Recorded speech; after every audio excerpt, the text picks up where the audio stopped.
姐弟，快上来了！姐姐没事吧？快喊大夫过来！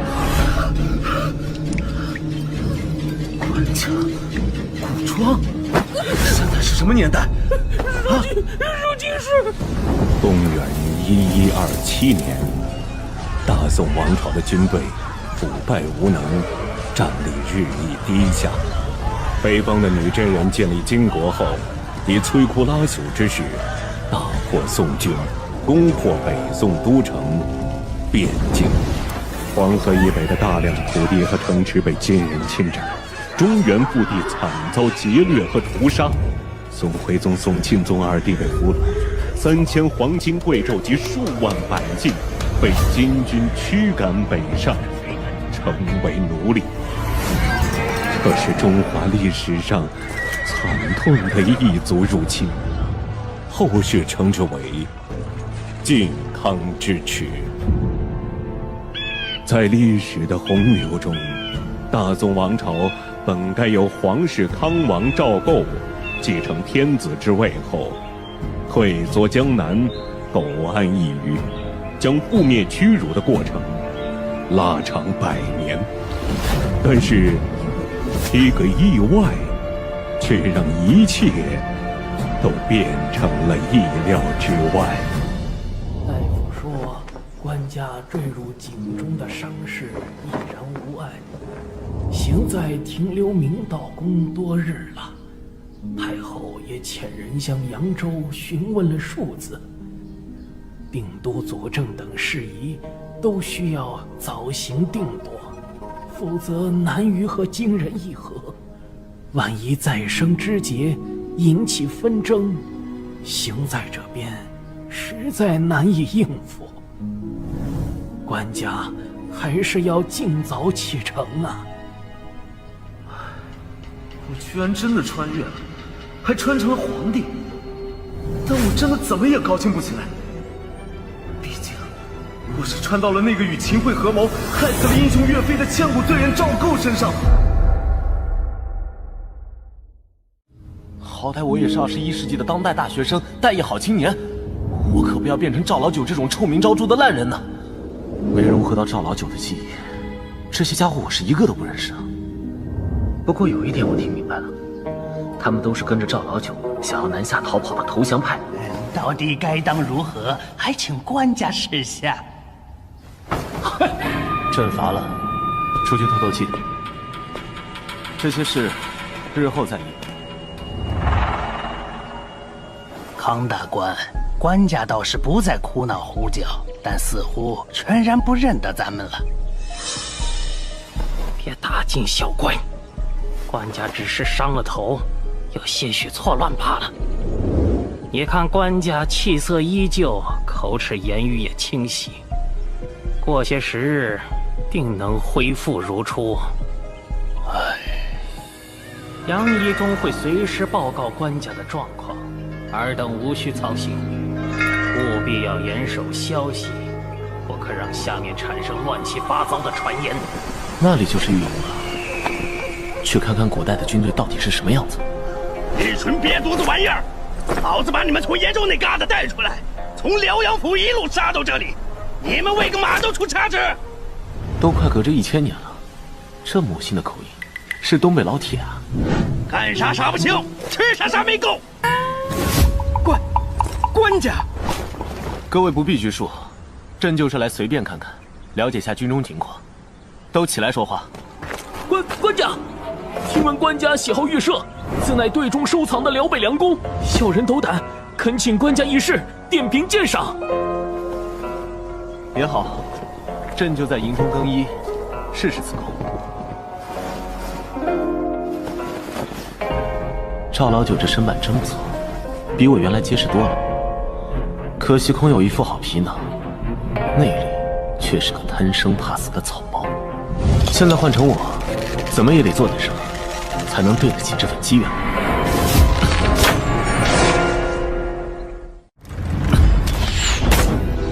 官家好剑法，是话，真是名不虚传。射得好！肉体的条件反射，居然让我本能地掌握了射弓技能。虽然不懂，但也能够体会到这弓确实上阵。持杆趁手，身上的青皮甲也是做工精良，重量适度，防御力完全不弱。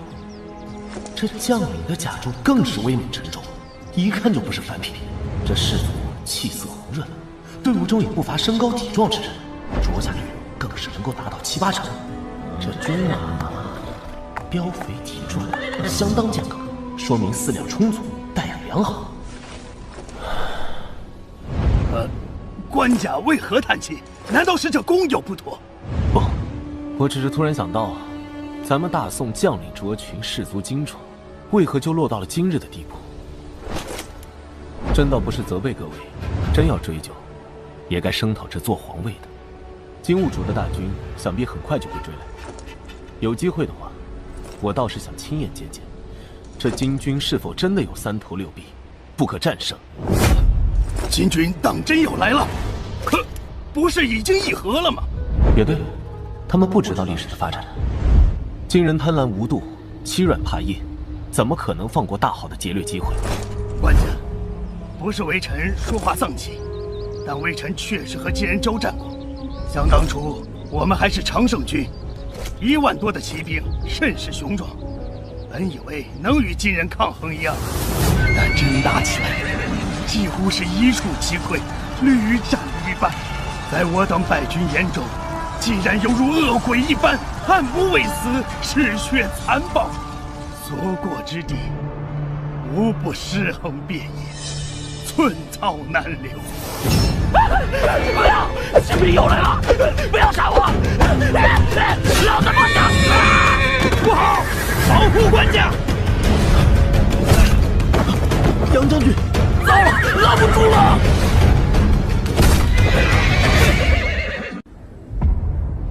官家，臣约束手下不力，险些酿成大祸，请官家责罚。刘钦，此事不怪你，朕知道你的忠心。这马夫也是在抗金战役中失了神智，以后就送往汕头，好生疗养吧。刘钦，你也不必有负担。从今日起，朕暂时住在御营，你调拨50骑，一同来随师御前。多谢官家恩典，官家真是仁义明君。混账废物！让你看好官家，怎么还敢看到御营里去了？和那些丘拔厮混在一起，成何体统？下面已经开始有流言，说官家这是不想南下，改了心思，为此都杀了好几个嚼舌根的下人。可在此地逗留越久，越架不住他们乱猜。如今居然有人上了奏章，公然重提北反抗金之事，竟是鹰派胡言！抗金？拿什么抗金？2圣都北狩了，怎么可能打得过金人？必须劝说官家尽快动身，绝不可在此刻让那些奏章和主战派出现在官家面前。隔绝内外，这可是谋逆之罪！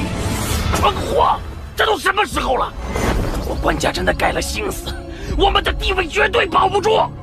以刚宗泽一党，必然会对我们赶尽杀绝。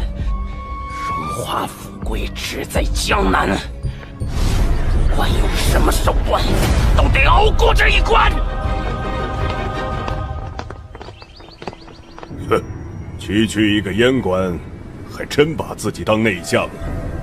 唉，要变天了。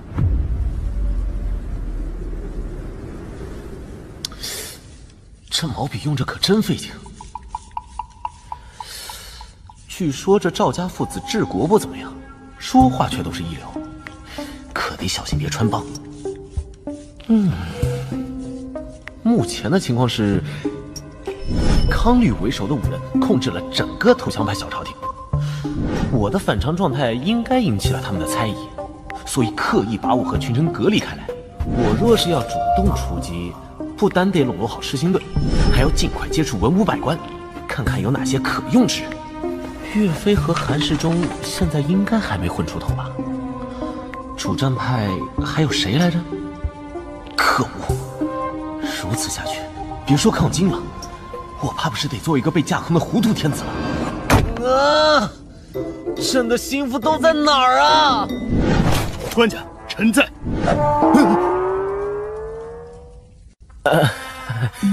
杨青啊，朕只是在自言自语罢了。我都忘了这厮负责贴身护卫。行了行了，没什么事儿，你且退下吧。这2日夜间，官家睡得有些晚，且多有叹息，可是有忧心烦扰之事？杨青有心了，不过你觉得朕会为何事烦扰？臣斗胆，官家烦扰之事，或许是行在之中多有掣肘，无法如臂施之。这虎是在试探我吗？难道他看出了什么破绽？官家宽待刘晏，亲近赤心队，想必是想掌握一部分御营兵力，而他们又是辽东人，和行在各方的牵扯甚少，调拨起来不会受到阻碍。可恶，全被他说中了！要拔刀杀了他！我现在都是皇帝了，杀个人应该不成问题吧？不过这货连战马都能扛住，我连鸡都没杀过，偏被他反杀了。那杨青何物？官家，若官家有心北反抗金，自可行天子权柄，无需防备朝中群僚。官家不必疑虑，陛下乃当今唯一正统，行在中无人可动摇大位。大宋制度，万事决于君前，无人能做权臣。学士可通机宜文字，翰林可入禁中随侍，御史可退宰职，御营诸将皆由陛下定去留。陛下一句话，就可将臣卸甲。好家伙，他是在教我怎么掌控大宋的官僚体系啊！随便什么翰林学士就能够压制康吕，而御史可以牵制宰职，王渊、杨一中这类武人，皇帝可以随意申辩。这不就代表这小子不仅直接挑反，还让我完全拿住了敌人的命门？如此说来，杨青也支持抗金吗？你们可从来都是坚持劝朕南下扬州避战的，如今又突然说起这朝中官制。陛下坠锦受伤，思虑有碍，臣才妄加提醒，绝无他意。臣出身河东杨氏，家中6代为将。靖康事变，臣家中满门皆为国捐躯，独留臣一人，未能死节。乃是希冀有朝一日亲报国仇家恨，抗击复国之志，从不敢忘。但臣在晋中毫无根基，只能人云亦云，不得妄言。康大官向来备受陛下重用，臣也只好。好了，居然是传说中的杨家将后人，好感度瞬间拉满啊！杨青满门忠烈，可敬可叹。晋中御前，日后还需杨青费心操劳。日前还多亏你舍身相护，伤得不重吧？臣皮糙肉厚，还有甲胄在身，不碍事。话说回来，现在若要再议抗金，阻力必然极大。杨青可知，朝中还有何人志同道合？臣道行在时日较短，不敢僭越妄论朝政。只是如今官家若想破局，只需在百官中找出1人即可。什么？召回？你们没听错，朕要召回李纲、李相公，重定留在中原的抗金大计。使不得呀！2个月前才罢免了李纲的相位，现在再召他回来，成何体统啊！更何况，放肆，竟敢对官家言语不敬！自靖康之后，这大宋朝还真有什么体统吗？但凡有半分，何至于落到今日这个地步？是，官家神武，定能扭转乾坤，痛击金狗。臣的意思是，即使不召回李纲，官家也必能收复河山。不错，李纲他还是陛下控制朝堂，简直是无父无君呐！这蠢货总算有点用了。罢了，那就先不召回李纲了吧。只是康大官之前也说到了人心所向，如今行在匆匆南下，恐怕会失了中原的市民之心啊。有了，不如就先召开朝议，让朕也好好看看这满朝文武的人心。这驯鸽的拆屋理论果然好用。我先说召回李纲，你们大力反对；再说要召开朝议，你们就不好反对了。让你们也见识见识来自21世纪的民间智慧。官家要召开朝议，自然无妨。只是而今行在之中，东西两府和6部的属员都不齐备，不如就先从近日上奏书的廷臣中召见2位来咨询一二。这些奏书都是被他们筛选过的，肯定也都是投降派。等等，这是……朕看这2封奏书立论严谨，思虑忠纯，貌似可以一见。官家圣明，资政殿学士吕好问本来准备往知宣州，只是道路不尽，这才没来得及走。殿中侍御史张俊素来耿直，这2人都是公认的道德人物。既然康大官也推荐了，那就见一见这2人吧。去请。启禀官家，如今情形，强行起兵实难与金人抗衡。一是朝廷财用不足，江南巴蜀的财物因战乱难以续接，所以需要先派重臣前往疏通。二是前朝我军屡战屡败，兵将都畏敌如虎，此时强行开战，只怕会雪上加霜。有意思，分析得很准确。虽然没有主战，但也不是单纯的跑路求和，是个制约宰制的好人选。朕明白了，吕学士果然好见识。如此，即日起就留在朕身边，以备咨询吧。啊！学士和御史，走了？难道？接下来，张御史，说说你的高见。臣今日面圣，并非申论主张，而是臣要弹劾宰相黄潜善、苏将汪伯彦乃世生假扮康吕，他们蓄意隔绝内外，意图不轨。臣还请召回光文殿大学士李纲，重定抗金方针。来了，电炮他终于来了。杨义忠说的果然没错。御史，不错，御史位阶虽低，却可以监察百官。根据传闻奏事，职责所在，为求晋升，御史往往剑走偏锋，不与当权宰执妥协。官家只需多召御史进谏，早晚会有聪明人替官家破局。没想到第一个遇到的就是聪明人。官家，张俊先是上书弹劾李纲，现在又出尔反尔，明显是要哗众取宠。他这是犯了欺君之罪呀！我若不弹劾李纲，奏章何时能到御前？明明是你们这些奸贼蒙蔽视听，截留主战奏章，隔绝外臣进谏，贪生怕死，罔顾家国大义，罪当问斩！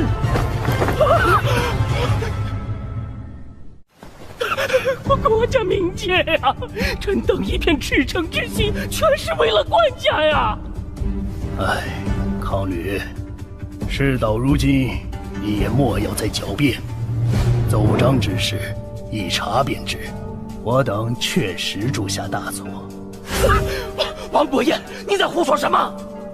唉，老夫实在悔不当初，不该为了权势盲从于你。天下岌岌可危，你我却一心争权，贪图安逸。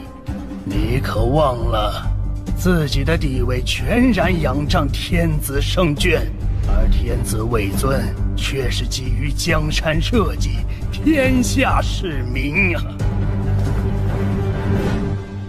都押下去，关入大牢，听候发落。怎会如此？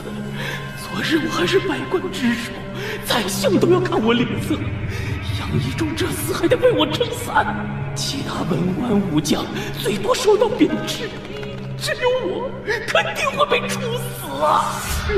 之前想要难逃的可是官家呀，我不过是迎合他的想法而已，现如今却一朝失了神眷，就猪狗不如了吗？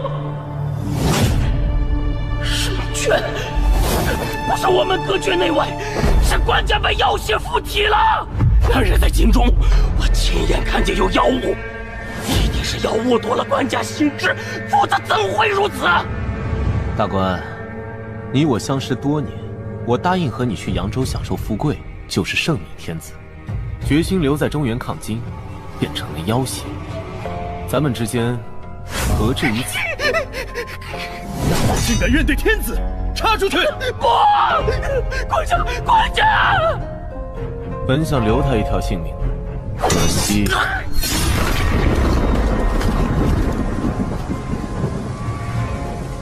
康吕伏诛，黄潜善遭流放，汪伯彦罢官，雷霆手段下，朝中再无正义。越狱后，李纲重返行在，主掌朝政。李纲手腕强硬，力排众议，坚持行在迁往南阳，要以此地为陪都，观察形势，再联络西部援军。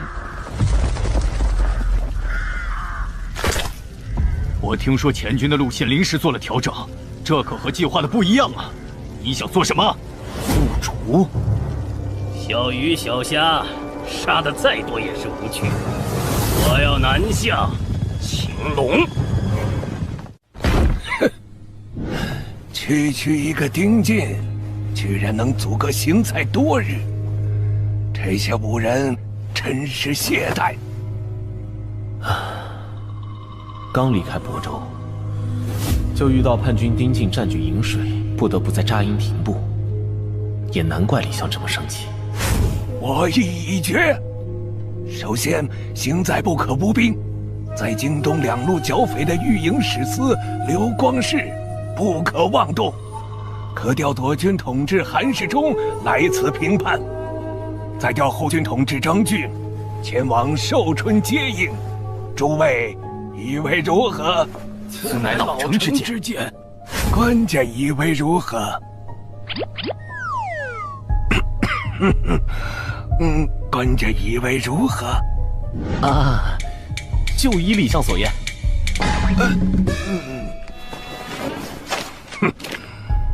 还有一些不小势力的官员，都什么时候了，还不停地互相攻击弹劾，统统都给严厉斥责。就依李相所言。被贬至广南的张所能堪大用，应该召集留守山东，统御刘光世。就依李相所言。叛军阻碍钱粮，行在用度需要一切从简。就依李相所言。随是官家工人繁荣，应当就依李相所言。还有，就依李相所言。嘿嘿，退朝吧。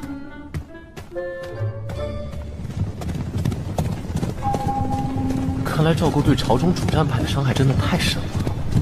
李纲对我的成见和防范依旧颇深。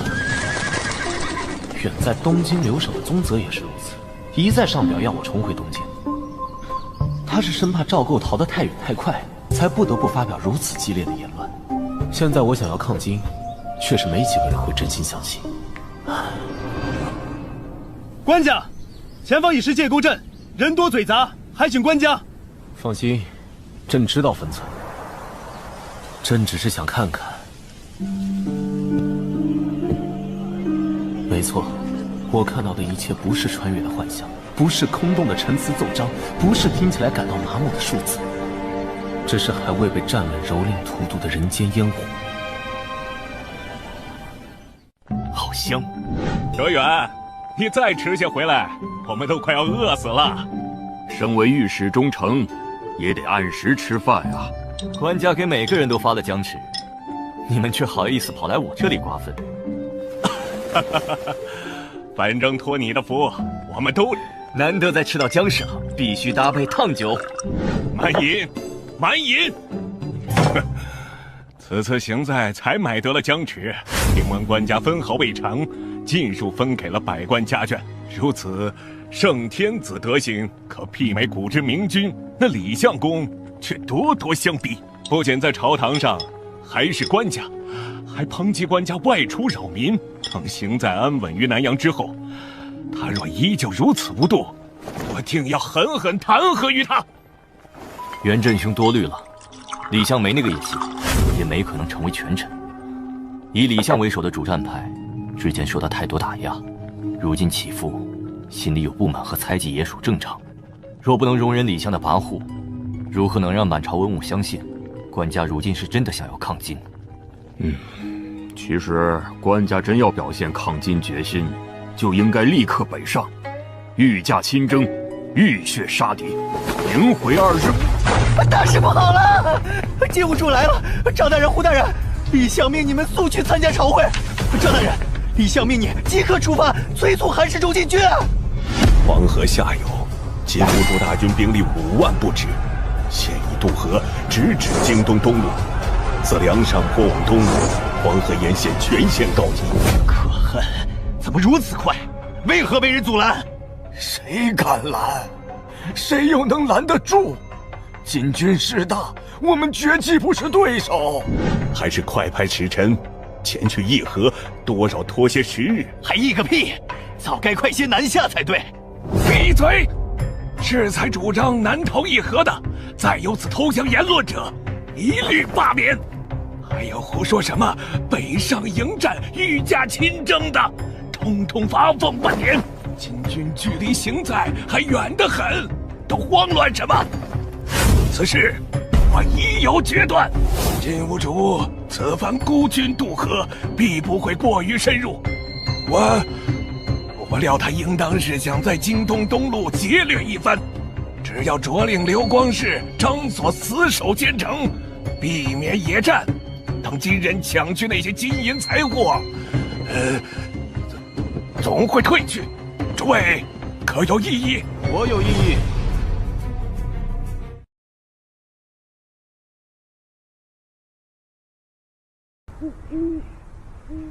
此事我有异议。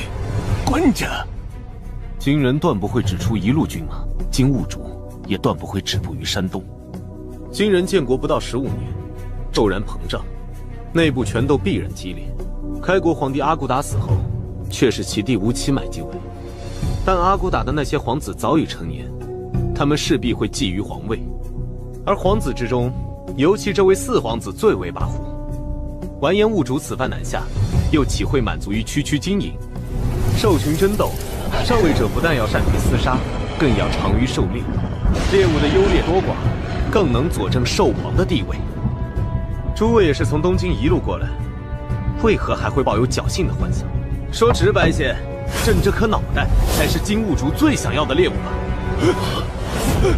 官家，我等纵然万死，也断不会让靖康事变再现。金国国主吴乞买和都元帅詹海绝不会傻傻等着金兀术抢到头颅，但他们自是身份，也不会和金兀术来争抢朕的头颅，因此他们必然会聚重兵从西路南下，直取洛阳、陕州乃至关中。届时中原尽皆沦陷，社稷倾覆，大宋再难光复。官家，那不如转去扬州，一怀而守，并以东京、山东2路夹其后。东京、山东2路能出兵，何至于被讨？若守不住，又该如何？那就只能走江南，守长江。金人破得了黄河，就一定跨不过长江吗？猛兽最善从背后扑杀猎物，背向他们，唯有死路一条。面对野兽，自比猎物，定然百死难生。但若自以为猎人，大胆直面，即使难以杀之胜之，却也更有希望震慑对方。哪怕打痛一次，也能令其却步，甚至逃窜，不敢轻易再犯。官家，臣一向主战，也希望可以一战，但此刻真的无兵可战呐。哎，李相，并非朕刻意针对你，你与郑武国师确属意料。但若论起行兵之事，你我皆是外行，所以要说能不能打，还得问问真正领军的那位。说起这位，他可是天生的将种，今年39岁，就已经攒下了种种神仙战绩。18岁从军，26岁单骑杀入西夏敌营，斩杀西夏驸马。33岁那年，以底层皮匠之位制秦方腊。38岁，靖康之乱中以50骑对金军2000骑，斩首对方军官，逼退金军。这种传奇人物就是国家的栋梁，忠心的名将，所有宋传的倚仗啊！他的名字就是韩世忠。官家，大事不好，那天杀的韩世忠造反了！朝廷休要胡说！那韩世忠虽然顽劣，但向来忠君爱国，如何会反？官家，陛下，此事千真万确。臣等奉命前去迎接韩世忠，结果对面白池镇便撞上其兵马，不想竟与其中的统领发生口角，对方未有多言，便路任屠戮。这些被枭首示众，臣等奋力跳河逃亡，欲就被他们射杀数人，距离行在不过20里，他们放言必要赶尽杀绝。官家，速速走吧！这没道理啊！韩世忠的忠诚度没满100也应该有99啊！官家，人都靠不住，臣愿前去斥退叛军。官家，臣请领班职剿叛军。官家，都闭嘴！杨仪忠，末将在，带领诸班职封锁大殿，不可让消息外泄。都带官家从后殿离开，务必确保班职护送官家渡河。等等，前军部署作乱，并非韩世忠本人呐，何须惊慌逃窜？官家，乱兵一旦开了杀戒，便断无退路。韩世忠前军至少2000部众，行在只有数百班职，一旦冲击行在，犯下不忍言之事，韩世忠死罪难逃。这样下去，韩世忠不想反也得反。我们走。李相，朕一走了之，可行在诸人。官家，乱世之中，这种事在所难免。不，要结束这乱世，要抵御金国，失了诸位公公，只靠朕这么个不成器的官家，如何能办到？官家的心思，老臣已然明了。今日之祸，全是臣粗疏所致，官家千万莫要自责愧疚，失了志气。社稷的复兴，全系官家一人。大宋可以没有老臣，可以没有行在诸臣，唯独不能没有官家。我想的实在太简单了，以为穿越了就一定自带光环可以解决一切。李刚适才那番话，分明是诀别一夜，我却毫无办法。像那传说中的岳飞，现在也只有20出头，还不知在哪里蹉跎。唯有这韩世忠，如今39岁，身经百战，武艺绝伦，正是一名将领的黄金年纪。韩世忠相当于刘备麾下的张飞，可笑张飞的前军作乱，刘备就得扔下所有人，顶着寒风淌过冰碴子过河。等等，张飞、刘备，我现在要逃，不就是因为担心韩世忠会被迫造反吗？可是那是李刚他们在不了解历史的前提下做出的判断呢。所有人都会怀疑，所有人都该怀疑，唯有我是最当完全信任韩世忠的呀。诸位，事到如今，老夫只有一言，能为国家死节，莫失了最后的体面。昭鼎，你可知韩世忠本部驻扎何处？在万寿县后的金沟镇。距此多远？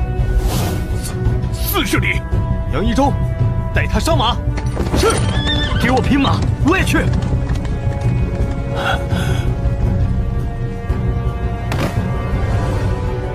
官家，前方是叛军驻地，走哪边可以绕开？绕过东北方向的山坡，跨过一条小河即可。可是官家，那韩世忠当真如此可信吗？不好，有人埋伏在此！别慌，他们人数不多，必不是本部军马。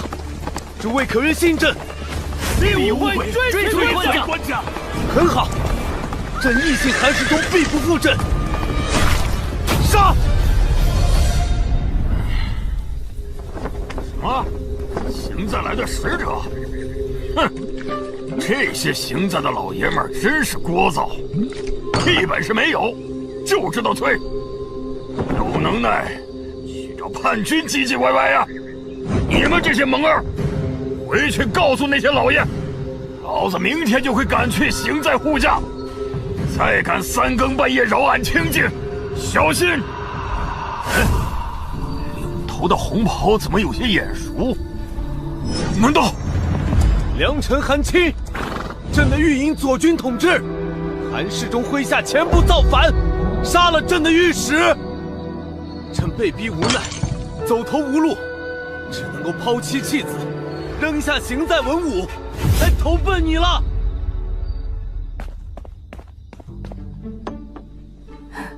官家一时仓促，只得这些面试。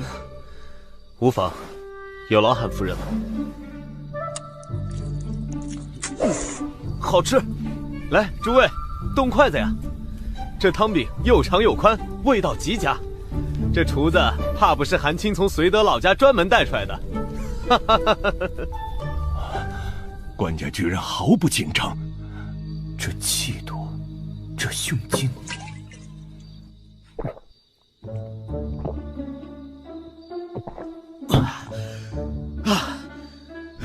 哈哈，痛快！这怕是穿越后吃的最安心的一顿饭了。有大腿抱的感觉真好。官家，行在得到韩世忠已去平叛的消息，振奋不已。但百官依然担心官家，老臣只好带人前来接应。来这么多人，都足够开个小型朝议了。李相呢？李相旧疾复发，南下病榻，叮嘱臣等谨遵官家旨意。哼，还算他有自知之明。那就是官家吗？那看着比俺儿子还小嘞！看个屁！躲一边去！臣献上首级一颗，好叫官家知道，作乱的贼厮已经被臣亲手了结了。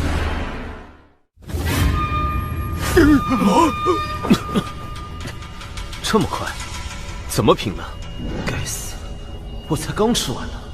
臣领军前去，距离叛军10里的时候，他们依然没有防备，臣便带百骑突击，轻易擒获，当场斩杀。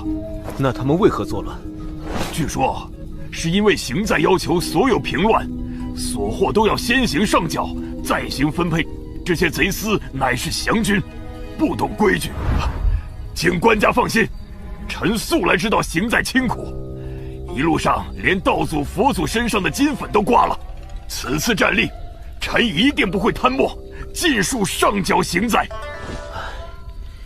良臣，朕不是……哼，韩世忠，你纵容手下劫掠成性，对降军缺乏管束，陷官家于危地，竟然想用区区财物来抵消此等罪责吗？官家，臣要弹劾韩世忠，请罢免此人一切职衔。你这鸟人，再敢信口胡说，老子就把你……怎么着？良臣是觉得朕的御史今天死的还不够多吗？哪里，官家误会了，臣是看御史大人发型有点乱。松手拿开！官家年纪不大，可我怎么一听他说话就犯怵呢？赵青，你是觉得朕会无视法度，肆意放任韩世忠？臣不敢。还是得官家治你们这些鸟人。自靖康后，乱兵四起，湘军杂糅，良莠不齐，而大军又要赶期，又要持续平叛，出现些许意外也是难免。官家明鉴，但越是危难时刻，越要讲究制度。良臣，今日委屈了你，可会怪朕？官家如此说，臣不敢委屈。韩世忠御下不严，部署擅杀御史，侵扰行在，免去其承宣使，去御营左军统制，为全统制，依旧暂领御营左军。去了职，到底兵权还在，只是可惜没了太尉的名头，威风小了很多呀。官家好手段，给了大家交代，也多少敲打了韩世忠。良臣，你且过来些。是。站直了。近看之下，骨架着实突出，双目犹如鹰眼，难怪史书中夸他风骨伟岸。哎，夫人，官家看老爷的眼神怎么怪怪的？啊！官家，这如何使得？良臣，你评判有功，本该重赏，奈何行在空虚，此腰带你万不可推辞。以后见了我也不要弯腰了，因为我能够直起腰来，向来是良臣一直为我扶腰作胆。官家。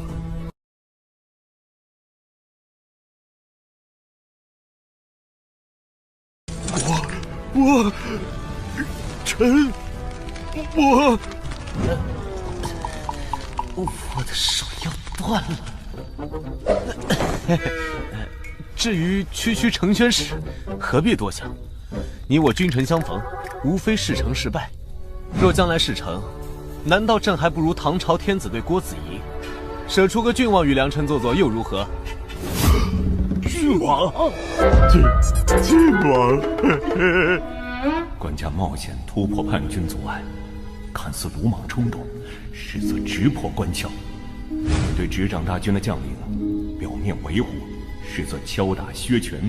一条玉腰带，一次握手，一个郡王的口头询问。别说韩世忠，怕是听闻此事的5人，都会誓死效忠。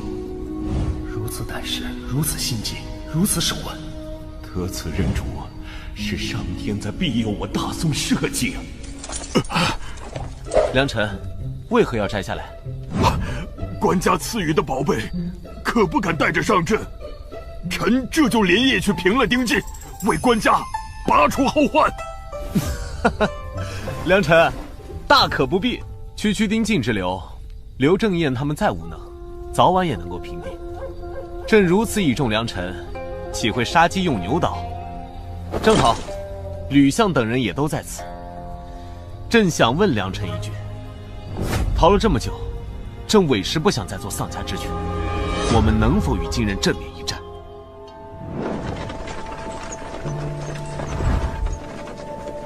爹，娘，咱们什么时候回家啊？把金人赶走，咱们就可以回家了。你们从没见过金军吗？我们可是从东京逃过来的，金人就是恶鬼，根本打不过，连皇帝老儿都在难逃了。趁还有命，赶紧逃吧！也许有天，连逃的地方都没有了。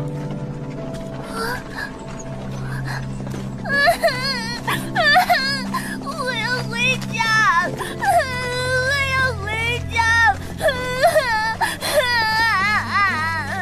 难怪。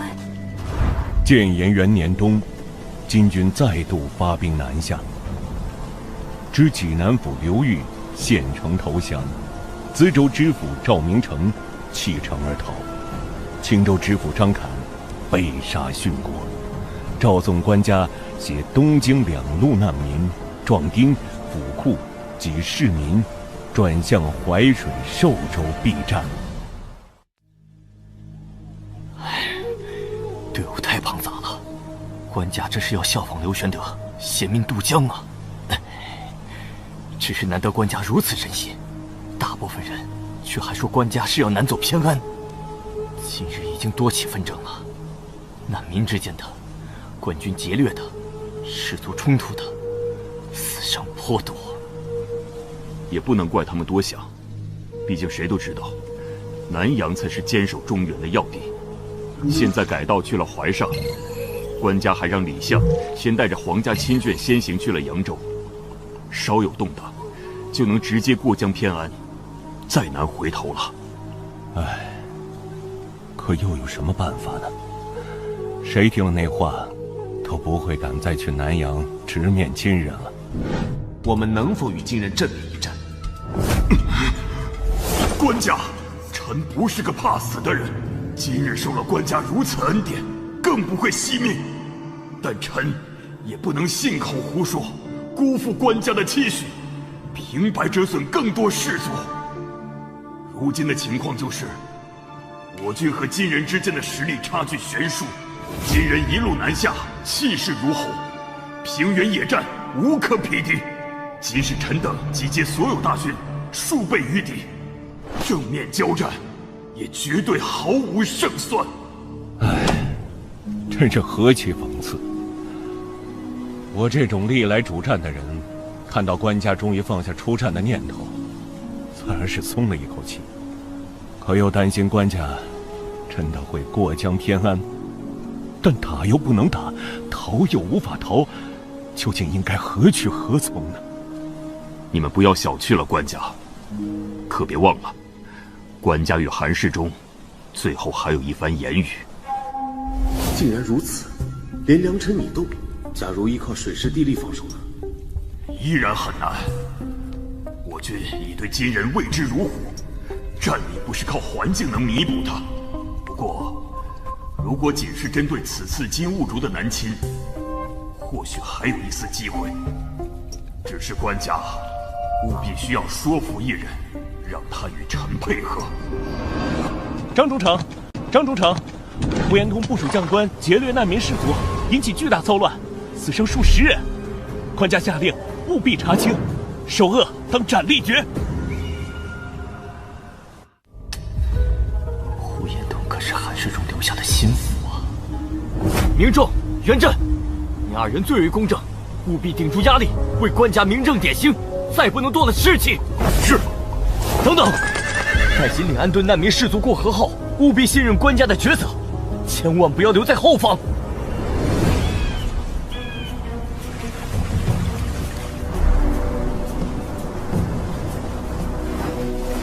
不过，如果仅是针对此次金兀术的南侵，或许还有一丝机会。只是官家务必需要说服一人，让他与臣配合。哦，什么人？此人占据地利，且军中资历深厚，虽不擅长野战，但长于守备。如今正驻扎在寿州下蔡，但他为人过于谨小慎微，若非官家亲自出面，绝难让他出兵。此人正是御营司前军统制张俊。13年前，完颜阿骨打与白山黑水间起兵，短短10年间就覆灭了幅员辽阔的大辽。北方格局大变，常年征战，金人军队无往而不利。他们的野心岂止于此，于是2度发起南侵。靖康之后，京畿被劫掠烧毁，河北、河东沦陷。但金人愿意议和，并非是已经满足，只不过是人口太少，难以支撑过激的侵略。如今消化的差不多，他们到底还是卷土重来了。完颜兀术越过黄河，济南、资州、青州接连沦陷，他扑来行在也是早晚的事。但是张太尉，朕自离开东京以来，一路从河北逃到京东，从京东逃到应天，从应天又逃到这里，朕委实不想再逃了。在这淮水之上，我军能否守住一战？官家，臣。张太尉，你回答朕之前，须想清楚，你我二人相识于河北，皆是没落。那时候没有你，朕就是金军耳料。拥立之功，朕与你自然不会身份，所以朕都无需赠你腰带，就诚心向你发问。但在此国家大义的事上，你也要晓得，如今你若离了朕，便会重新沦为道边野犬。官家，臣不敢推诿，也不敢妄言。3万，只要敌军不超过3万，臣敢保证，死战不退。但若超过此数，臣实在……来，伯英，无需这么拘谨。朕很高兴你能如此坦诚。3万，这个数字果然与韩世忠所言相合。朕与韩世忠推演过，此次金国东路有10万左右。听闻济南又有民众与起义军起事，完颜塔赖需要统领5万军力镇压，同时进发大名府。完颜兀竹必然孤军前来。如今他距离此处还有6个军州，不求镇守这6州的刘光世死战，只要他坚守城池，就能层层拖延金军。等金兀竹通过防区，长途奔袭之下，还需处处分兵守御。届时来到淮水的兵力必然不超3万。借助地利，我军成犄角之势，必能成功防御。官家果然智计，但如果对方兵力超数，也请果断渡河撤退。放心，伯英，那是自然。兀竹，你在说什么糊涂话？此番南下，大国主的旨意说得清楚，乃是要取京东东路，请外围移往河北。如今战事顺利，你等立刻折返河北，攻取大名府才对。哼，大名府的留守杜冲已经跑了，有什么必要去打？俺自然是要去抓了南边的宋国皇帝，真正取了中原这花花世界。国战大事，岂可因你个人野心临时生变？你不能因私废公。哼，俺个人野心，叔父，你跟着汉人混久了，装模作样当真有一套啊！别以为俺不知道，此番出战，国主已经许了章邯河北和河东之地，更许了你鲁地，要封你一个鲁国国主。你和章邯难道不是假借国家之名为个人谋利吗？既然如此，俺堂堂太祖之子，有本事取了中原，就算到了国主面前，也敢争这口气。胡闹！你真想南下，何不先完成国主交代，与俺一起平了鲁地，没有后顾之忧，岂不安全？那不知要等到何时啊？万一宋家皇帝在开春前逃过淮水，那可就难寻了。叔父，你放心，俺不用你的兵马，还会再调2万大军去攻打大名府。俺只带3个万户南下，输赢计较都只在俺自己。你答不答应？同俺去6个营，考虑考虑。叔父请便。真让你说中了，兀竹那小子果然不会安分。他仗着太祖之子的身份，铁了心要立刻南下。俺到底要怎么回他？你可得好好帮俺出个主意。小秦学士，冀、北2处瓮城已经修葺完毕，多段城墙也已经修补好，各处守备所需弓箭、弩机、木垒、碎石、焦油也整备妥当。最新一批的少骑还没有回来，但结合前几批的情报，新降的济南府百姓发生暴动，由于向完颜塔赖求援，而后者已然即刻发兵支援。完颜兀竹也分兵前去接应。如此推算，金军此次南下，兵力必然不会超出3万了。但是伯英啊，刘光世那边为何久久没有回信？此次关键也在于他能否层层分治金军。官家大可不必如此忧心，也许是信使途中遭遇了乱兵等意外。那是有大股部队从北面过来了，快派少骑！侦查对方究竟是敌是友。是溃兵，是北方来的溃兵，数量怎么会这么多？为何逃得如此急迫？难道是金军罗旗，拐子马？谷主，这样，你若执意现在南下，也得应许俺一个条件：此去寿州尚有刘光世掌控6个军州阻隔，你得先平了刘光世，俺方能许你南下。叔父，这套说辞是你帐下那个汉人幕僚教的？自然是小秦学士。谷主，你可不许找他麻烦。哼，俺谢他还来不及呢，明天俺就给他送7、8个美女。这是刚送来的军报，刘光世放弃所有军州，全军不战而逃了。既然如此，你送钱就好。小秦学士可是最怕老婆的。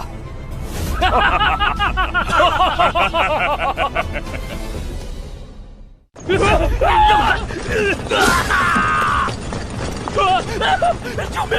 救命啊！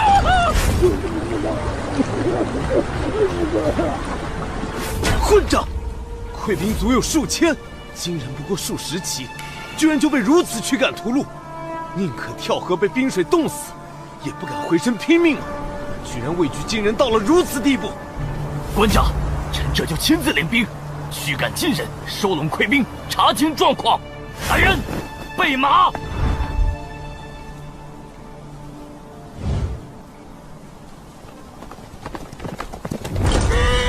儿郎们，那奉国军节度使刘光世不战而逃，此乃天王诏诉。俺要你们10日内急行至寿州，擒杀赵官家，一起坐享中原富贵。擒杀赵官家，一起坐享中原富贵。登州、莱州、维州、宜州、密州、淮阳军6大军州同时遭到金军主力猛攻，京东东路全部失陷，敌军总数不下10万之众。怎么可能？晋军居然有10万南下！完颜帕赖和完颜兀术合兵才10万，怎么可能全军进出？而且刘光世所辖京东东路6州方圆1000里，人口200-300万。麾下兵马至少7、8万，为何败退得如此之快？官家，军国重视，想必刘太尉不敢谎报军情，晋军必然没有10万，很可能是完颜兀术建功心切，不顾一切进出本部5万。官家适才也看到，如今我军畏敌如虎，被一击击溃，也不是没有可能。可若是据城坚守，也不至于。官家，现如今事已成定局，具体如何，刘太尉到来一问便知。可眼下最重要的是，敌军数量远超我们预期的3万之数，而且晋人行军迅速，不出10日，想必就会迫至城下。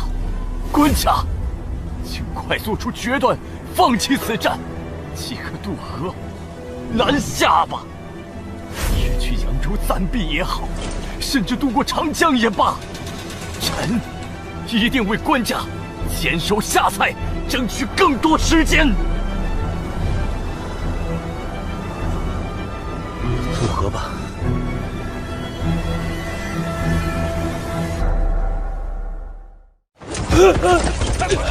去也别打了，让官军先行。逃难的百姓有10几万，溃退的军官也有5、6万。下蔡以及上下游的渡口皆是人满为患。张太尉带兵维持秩序，已然斩杀了100余乱兵，但各种混乱依然难以避免。官家，还请下山前往寿春城中暂避，以备不测。不，就在这里立帐，金人很快就会杀过来，不看到他们安然渡河，朕实在难以心安。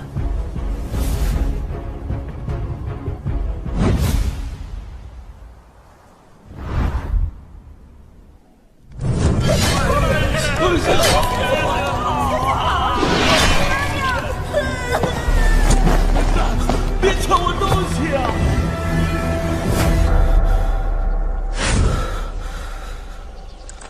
这里是……原来那些都是梦啊！小伙子，脸色怎么这么差？生病了？道长，我没事，刚才看书睡着了，做了个噩梦而已。这么有深度的书，很难得的年轻人啊！我哪看得懂？打发时间而已。还挺谦虚。可以可以，能不能请你帮老头子一个忙啊？小伙子哪里人？多大了？啊，本地的，21了。正年轻啊，真好。要不要老头子带你去天净宫算算前程？咱这涡阳老子庙可是春秋时期就传下来的，有我带着，可以给你打个8折。咱这儿有离儿保佑，灵得很呐。道长，都说了我是本地人啊，谁不知道隔壁陆毅那个才是真……等等，你找我帮忙，不会就是想骗钱吧？还一口一个老子、李耳什么的，完全不像正经道士吧？怎么会呢？再说了，陆毅和咱们这儿离得这么近，说什么真的假的？这样吧，你要是帮了忙，就再给你打个5折。道长再见。哎，小伙子，你别急着走啊！哎呦，不算命不算命，我是真的有事找你帮忙。什么？有小狗掉进九龙井里了？哎，道长，这种事儿你就直说嘛，干嘛拐弯抹角的？哎，这不是怕你不答应吗？不过这狗咱本是不想管的，奈何他家里人常请咱吃饭，真不好意思眼睁睁看着人家的狗在井里遭殃。这早听说为了凑酒，新挖了8口附近，但这也太敷衍了吧，连个像样的井口都没修啊，完全是个水泥坑，好不好啊？这就是那个小狗吗？看样子只是伤到了腿。放心吧，道长，我这就下去。好深，一人不入庙，二人不看井。我是犯了什么忌讳吗？总觉得下去就会死人。救又不救，走又不走，你是在糊弄天下人吗？区区一条狗，怎么跟天下人扯上关系了？答应的事就得讲诚信。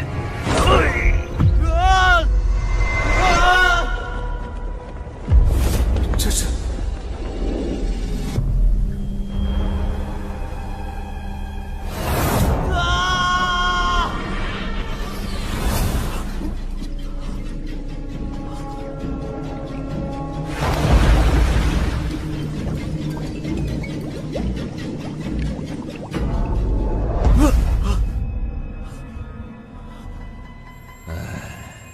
救又不救，走又不走，你是在糊弄天下人吗？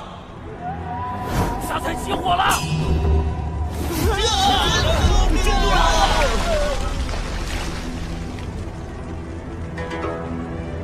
怎么会这样？下在渡口，为何会烧起来？回官家，是奉国军节度使刘太尉，他麾下3000西军本部，2000王德部，还有京东收降的3000副庆部，抢了渡船过河后，放火烧了渡口。什么？我不是让他只送难民过河吗？他怎能擅作主张？来人！官家，还请官家务必忍耐。此时行在只有3000余人马，而刘太尉的8000精锐已然登陆八公山渡口。若官家此刻追责，万一……官家，奉国军节度使刘光世求见。这是要逼着我表态啊！让他来，宰相、学士、御史，还有营中将领，让他们全都来。官家，臣奉国军节度使刘光世拜见官家。相别数月，今日终于重见天颜。臣之前在淮北为金人追击，又受张郡王员排挤，几乎以为此生再难与官家相见了呀！不会说谎，难道其中还有什么隐情？但他违反我的命令，带子二将跟随他渡河，的确是事实。刘钦，金军暂且不提。你说被张太尉和王太尉排挤，是怎么一回事？臣本该受命留在下蔡，协同张太尉拒敌，但臣军中将士为金人大举杀伤，势难再战，更影响守军士气。臣便想着，不如先行带他们渡河休整，再向官家报告。他这么说，倒也算有几分道理。但王张二位太尉却不许臣引兵夜渡，他们占用了大半船只，臣的伤病居在渡口，人心惶惶。失控之下，开始抢夺渡船，不想却发现，船中皆是张太尉之前剿匪所获巨额财货。原来他们是要输送财物给行在和后方显贵，以确保自己在朝中的地位。而且他们早在行在中安排了内应，要在官家身边抹黑臣。此人正是张郡旧部杨一中。官家，全军中将士为国拼杀，却被贪鄙之辈漠视，诈奸浮财，有人气愤难平，有人见财起意，再难约束，导致失控纵火，还请官家息怒，只责罚臣一人治军不严之罪，我要追责臣军中将士。王太尉，此事你作何解释？官家，臣，王太尉，事到如今，不要再被张俊遮掩了，老实交代，官家才会对你从轻发落。王太尉，究竟如何才是国家忠臣之道？你该明白，快招认吧！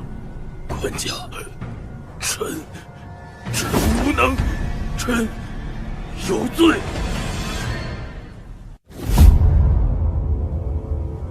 官家，事情已经如此明了，还请官家为臣做主。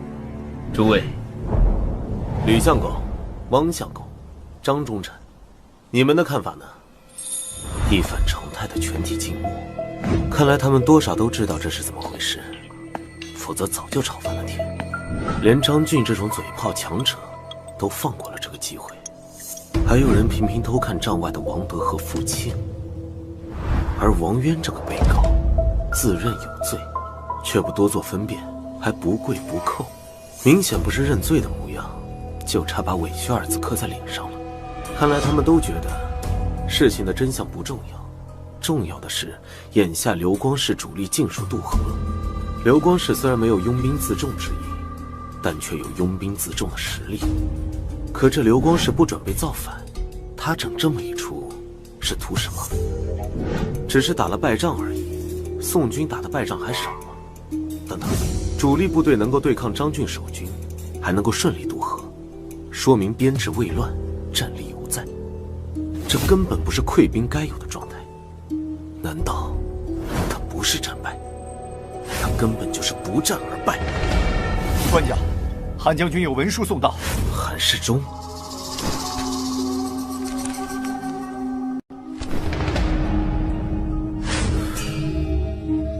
吕相公、汪相公、张忠臣，诸位卿家的意思，朕明白了。辛苦诸位。官家，这王太尉的意思，朕也想明白了。你和韩世忠都曾是刘光世父亲的旧部，刘氏父子向来厚待军士，如今你为了昔日恩义，情愿替刘光世担罪。官家，臣绝无串通军中大将，臣只是……刘太尉好大的威风！你竟不许朕把话说完吗？不敢。但诸位不辩不语，无非是觉得刘太尉棋高一招，木已成舟，而张太尉以及下蔡军民困在淮北必死之地，不如干脆放弃，否则逼反了手握精兵的刘太尉，再来一次陈桥故事。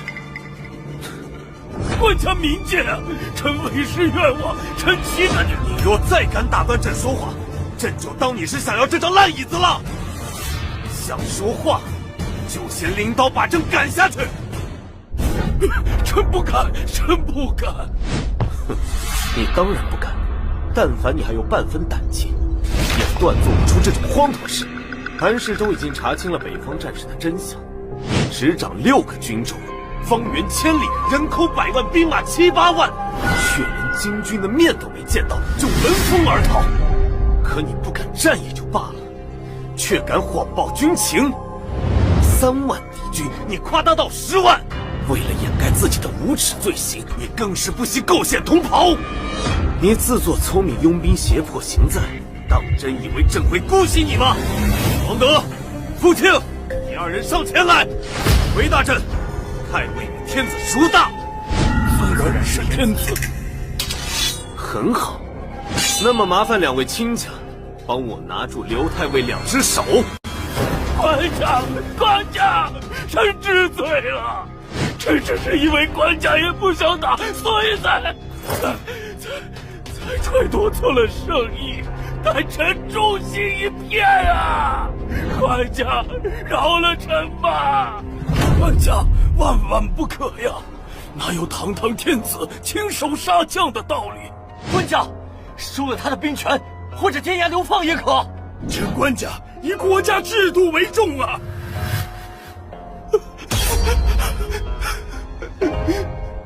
哼，倒是忘了，我还从没杀过人。甄府该如何下手？就是杀鸡那般。不，官家不可！朕宁可亡国，一定要亲手杀了此人。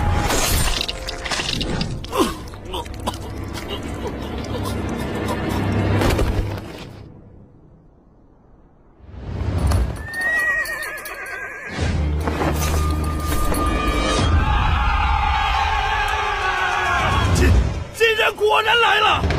真的只有3万？这怎么看着更多呢？那刘光世当真是谎报军情吗？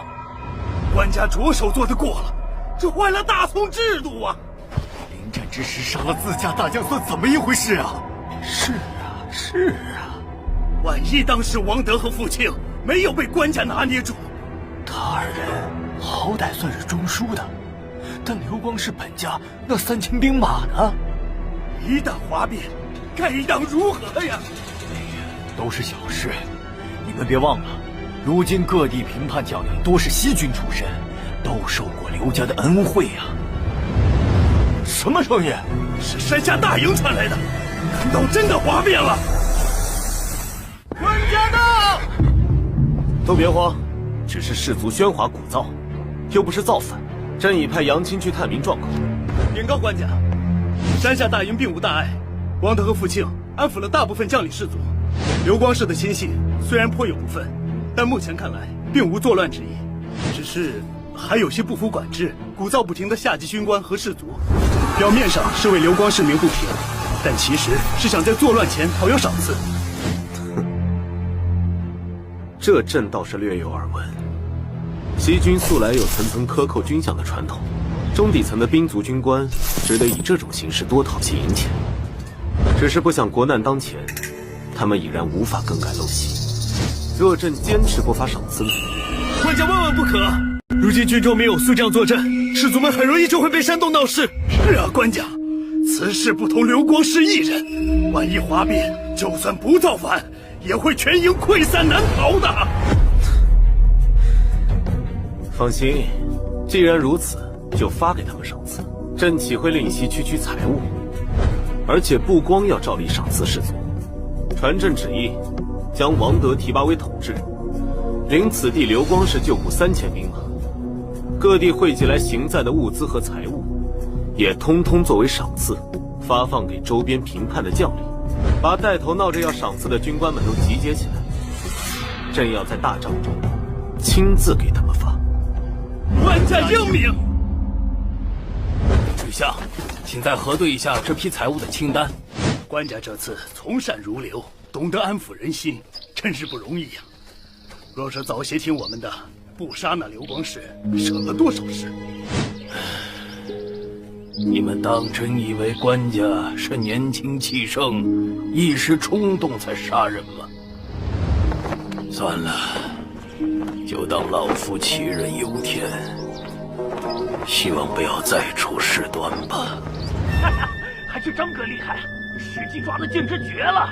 听说官家要亲自来行赏呢。哼，都学着点吧，见过天子，够你们下半辈子吹牛了。那是，这回赏赐不知道再够玩多久呢。不知寿春城里的娘们贵不贵？干脆赏咱们一个窑子得了。官家驾到！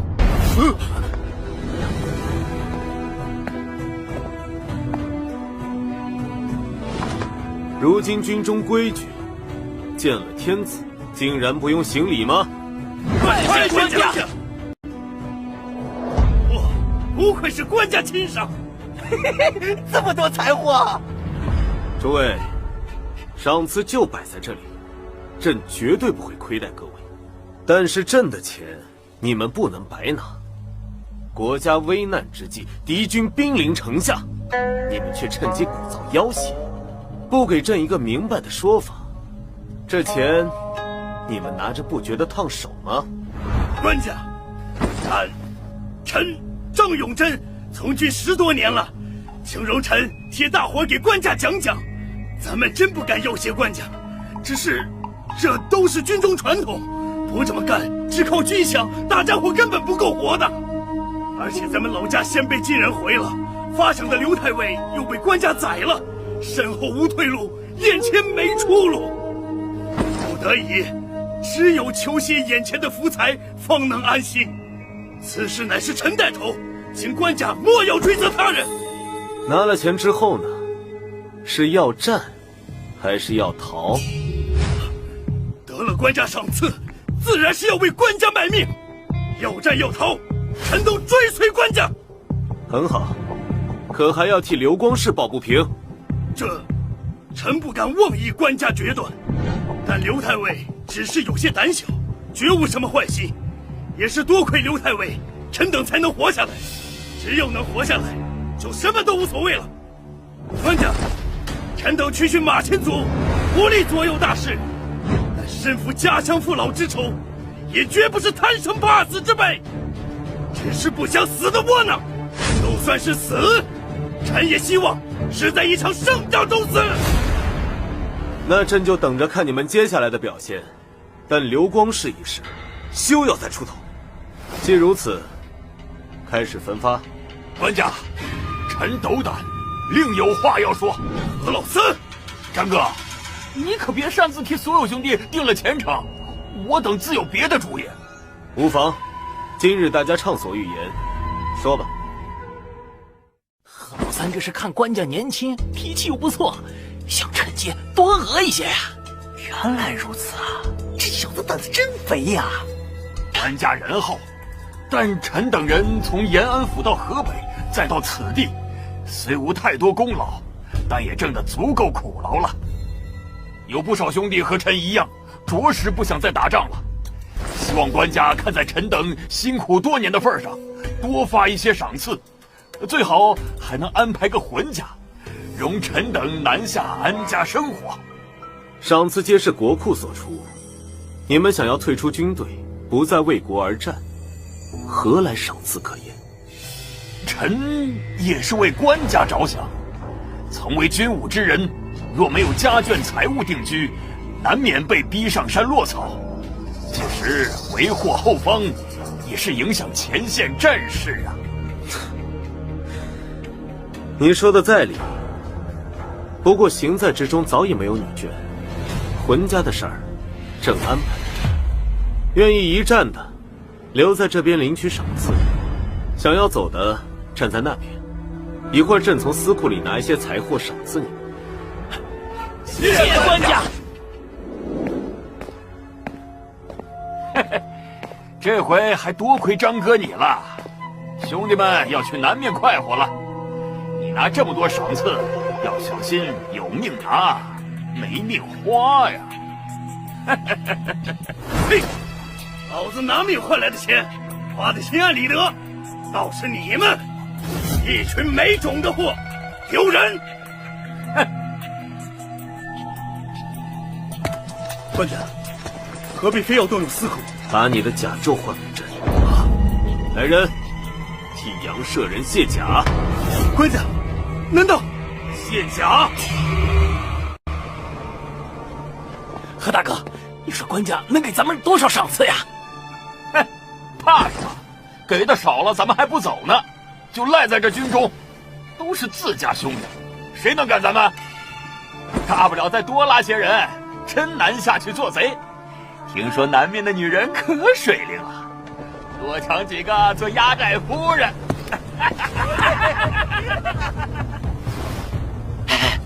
官家来了，后面跟了不少人，一定搬来了不少。这是怎么回事？是谁？上！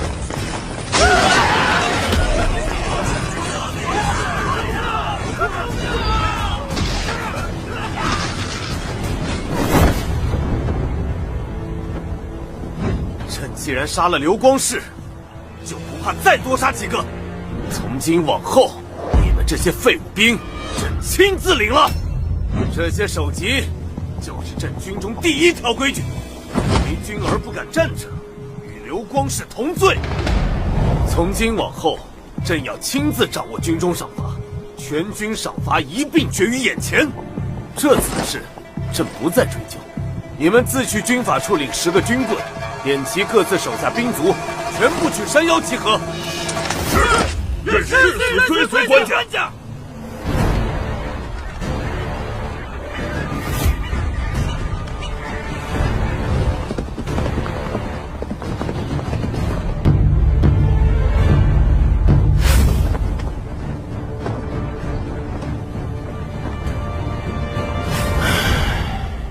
我真傻，真的。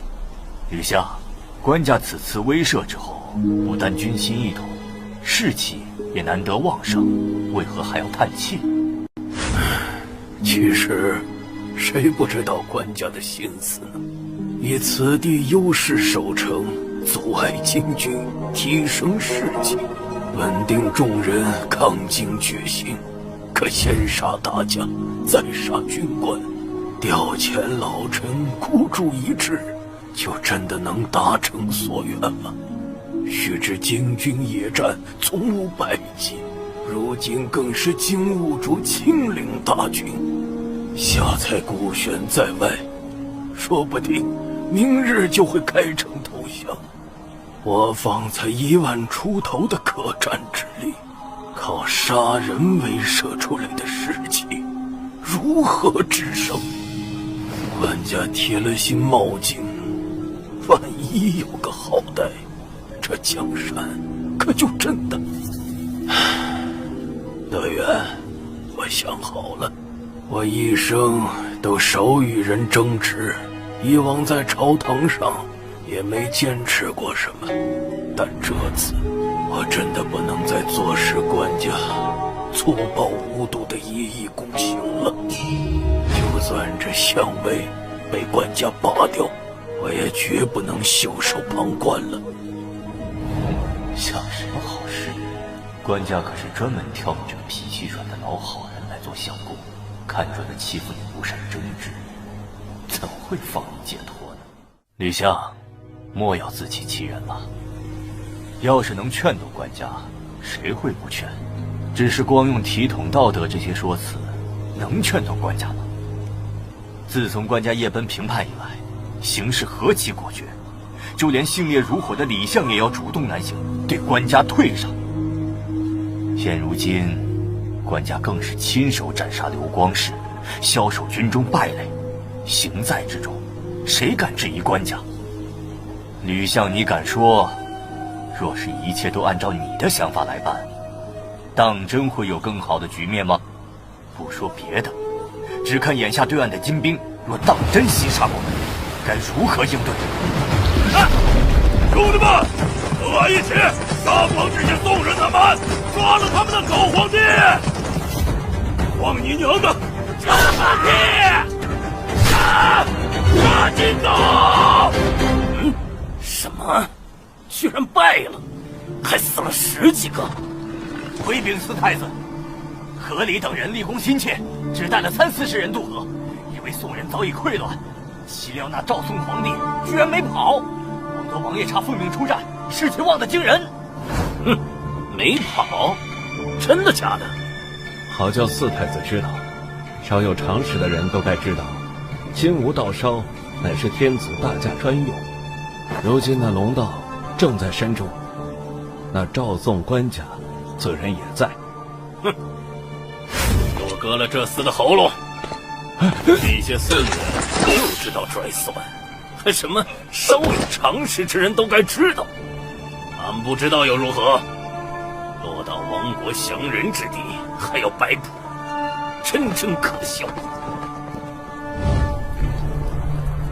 哼，那些南蛮子不过杀了俺们10几个人，居然也好意思大肆庆贺，吹吹打打，好生聒噪。算日子，应该是他们在过汉人的除夕。这赵总官家没有逃跑，倒是有几分胆色。等俺亲手捉了这厮，他还不是得像前2年那个皇帝一样尿裤子？那四太子打算如何行动？咱们不伐木建造工程器械，反而到处搜剿船只，这是不打算进攻下蔡，想要强渡淮水，直取八公山吗？废话，那下蔡城高墙厚，墙吃下来，不知道要折损多少儿郎。再说，咱们只为了那赵宋官家而来，破了下蔡，万一吓得他直接南逃，如何再续？反倒是留着下蔡，围而不攻。赵家皇帝为了吊住城中士气，必然不得不坚守八公山。等俺们一鼓作气渡过河，届时他再想逃，可就由不得他了。哼，强渡谈何容易？如今宋人坚壁清野，淮水北岸的渡口都被烧了个精光，渡船集中在南岸宋人手里。咱们手中一共不到30只舢板，短期之内根本无法运送大军。行了，哈里将军，你别总想着功臣那点功劳了，断得无聊。俺这就去河上转一遭，必能找到强渡策略。四太子，陆军统帅怎能如此轻率冒险？咱们军法可是规定，将官若死，下属全要斩首。俺可不想此次出兵尚未见功就。放心吧，俺又不上岸，只是在河里看看而已。宋人忙着作乐，哪会注意到俺？大不了俺就立下军书，死了也保你们无事，如何？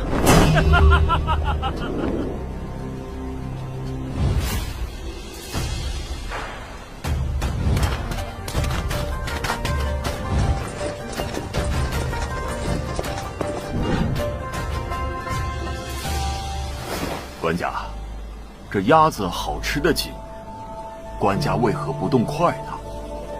胡心好胃口，朕本不想在这节日扫兴，但是咱们这里张灯结彩，欢度佳节，下蔡城中却是黯然一片，物资无法运输过去，城中居民短期内更是无法安全过来。安抚的使人派去了几批，却没有能回来的，就连赵鼎也陷在其中。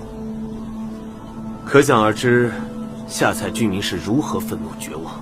张伯英心中怕是对朕也多有怨恨。如此下去，朕担心与他之间的信任快要被磨光了。官家，臣原是张太尉下属，不如臣此刻渡河去安慰一二，想必如此甚好。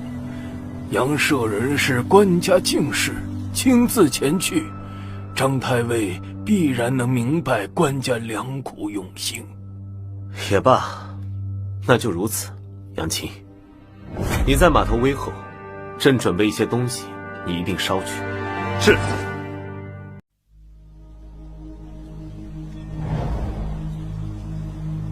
唉，朕还以为只有杨青察觉到了，想不到你们竟都来了。官家，这到底是为什么呀？明明有更稳妥的方法，为何一定要犯险？惋惜，万一张太尉有半点歹心，或者难以约束下属。官家，老臣自知软弱无能，劝不动官家。但官家亲手杀了刘光世，枭首逃兵，如今又非要死守淮水，执着已是孤城的下菜。老臣不理解，更不能为官家分忧，实在是万分难然。官家呀，真的要如此为难老臣吗？二位卿家的情谊，朕全然明白。可是非要朕给出一个幸福的说辞，朕也为难。只是朕也想反问二位卿家，为何汉光武帝当日只带13人也要拼死突围？勾践为何能够隐忍18年一朝灭吴？刘玄德为何宁可妻离子散也要携民渡江？楚霸王为何不肯过江东？便是完颜阿骨打，又为何要起兵反辽？安史之乱众，张巡为何要死守睢阳？出使金国的李若水又为何要喝马惊人，导致对方将自己寸折而死？明明他们也有更好更轻松的选择，朕不知道，但朕或许能够体会到他们的心情。有些事没有太多道理，却非做不可，否则我仇家恨意难平啊！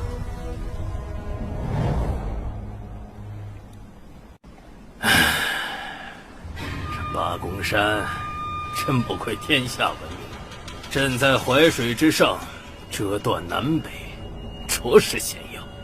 四处地形复杂，想要大军渡河，只能选择几个固定之处。但这些地方早已有宋人筑垒防御，还真是难办。四太子，那边有宋人的船过来了。无妨，看样子应该是去下蔡送信的。半夜3更，顶风冒雪在这淮水之上呢。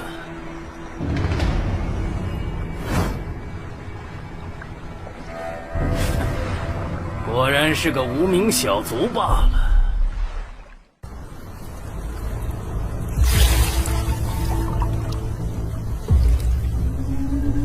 守军的敌意很大，官家，若有什么状况，臣先。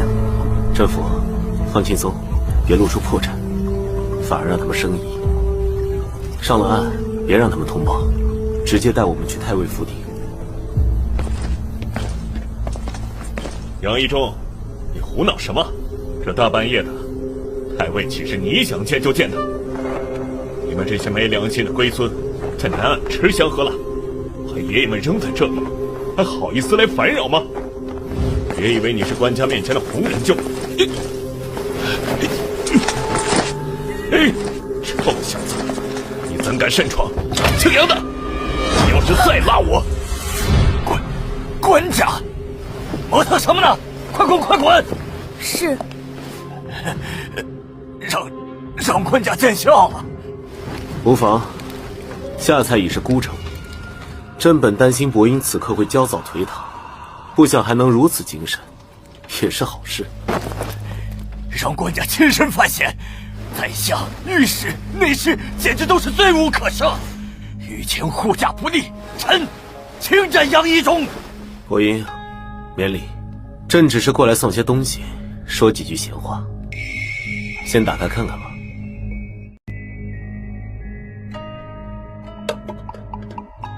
今日除夕，行在不得不设宴慰劳群臣。可朕一想到下蔡的情况，想到当初在八公山与你所说，觉得无论如何也要送你一份过来。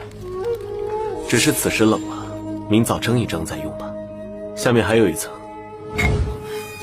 这是刘光世居然真的死了。郭河当夜死的，朕让王德和父亲按住他的双手，亲自动刀杀死在身前，然后割下首级传示三军。今夜专门取来与你看一眼，就是怕你不信。其实大过节的，带这个过来未免扫兴，可若不带，又不知还能带什么。之前对暗送旨意来说此事，臣还以为只是讹传，想不到堂堂刘太尉，昔日世代西军将门之人，一朝身死，地位还不如一只鸭子。不说这些了，这也是与你的。琉璃葡萄，这可是极其贵重的宝物啊！官家，这可……刘光世闯下大祸，虽死，却也于事无补。朕此番过来是来安抚你，做一番姿态，但也知道不一定有用。即便你弃城跑了，朕也无话可说。可不送来这几样东西，说几句废话，朕这个官家，此时又能做什么呢？朕不求你死守城池，指望你看在社稷、君臣、天下人的份上，撤退时提前给朕一个口信即可。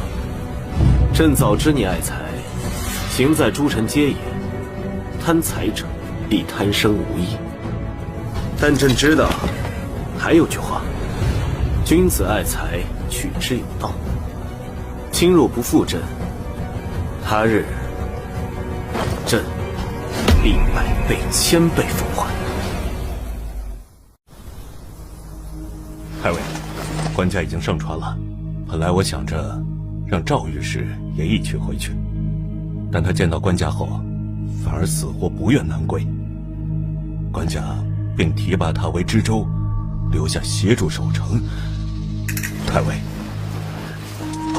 好，知道了。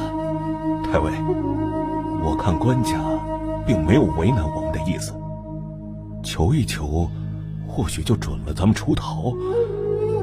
太尉若是选择坚守，何不趁机表一番忠心？为何如此失魂落魄，不发一言呢？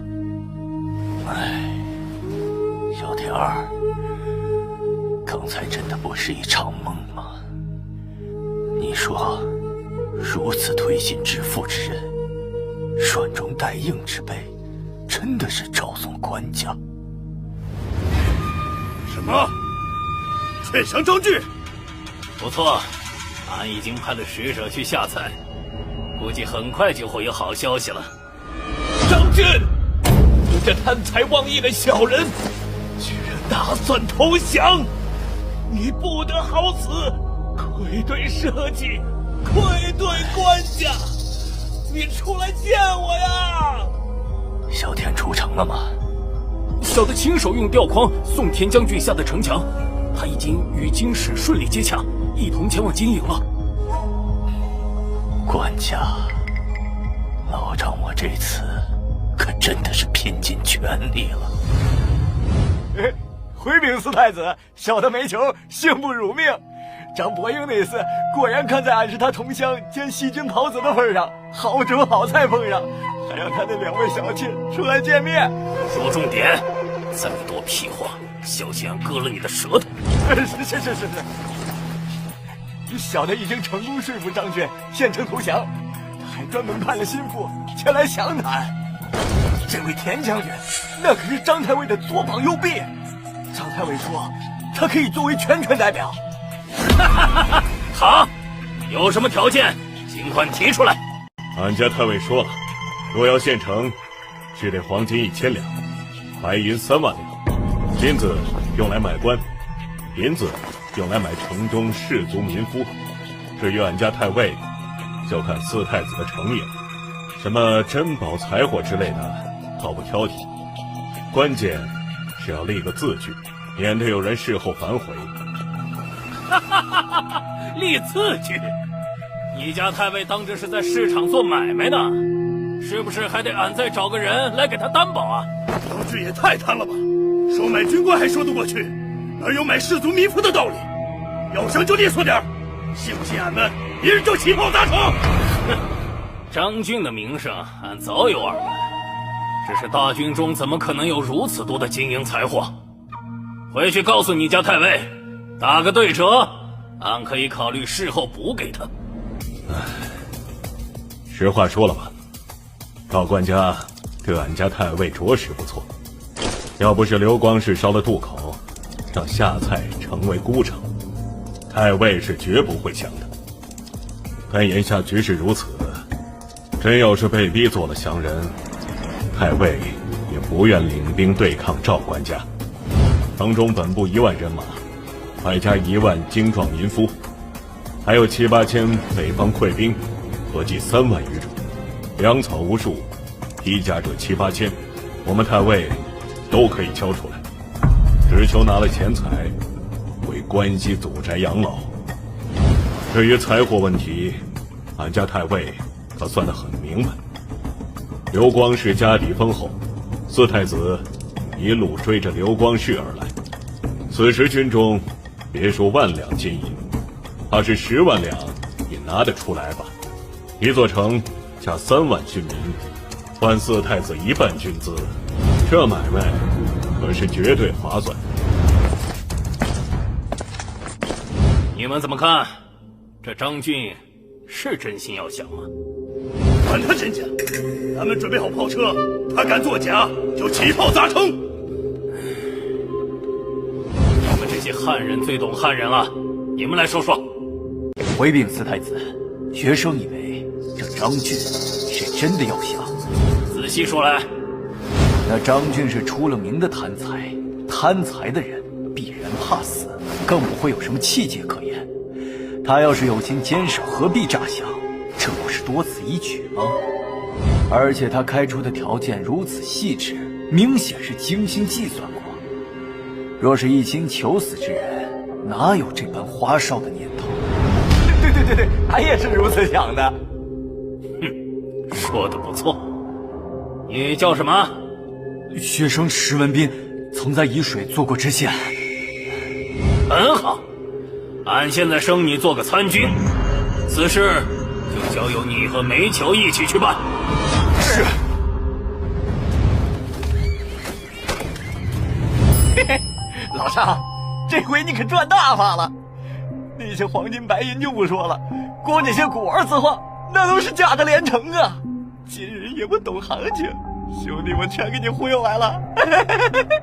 多谢梅兄，放心，回头少不了你的好处。兄弟，我可不会占你的好处。一会儿拿着赵之州的脑袋祭旗吧，俺带去4太子那里，正好交差。好说，既然是你老雷的意思，那今日就见此血了。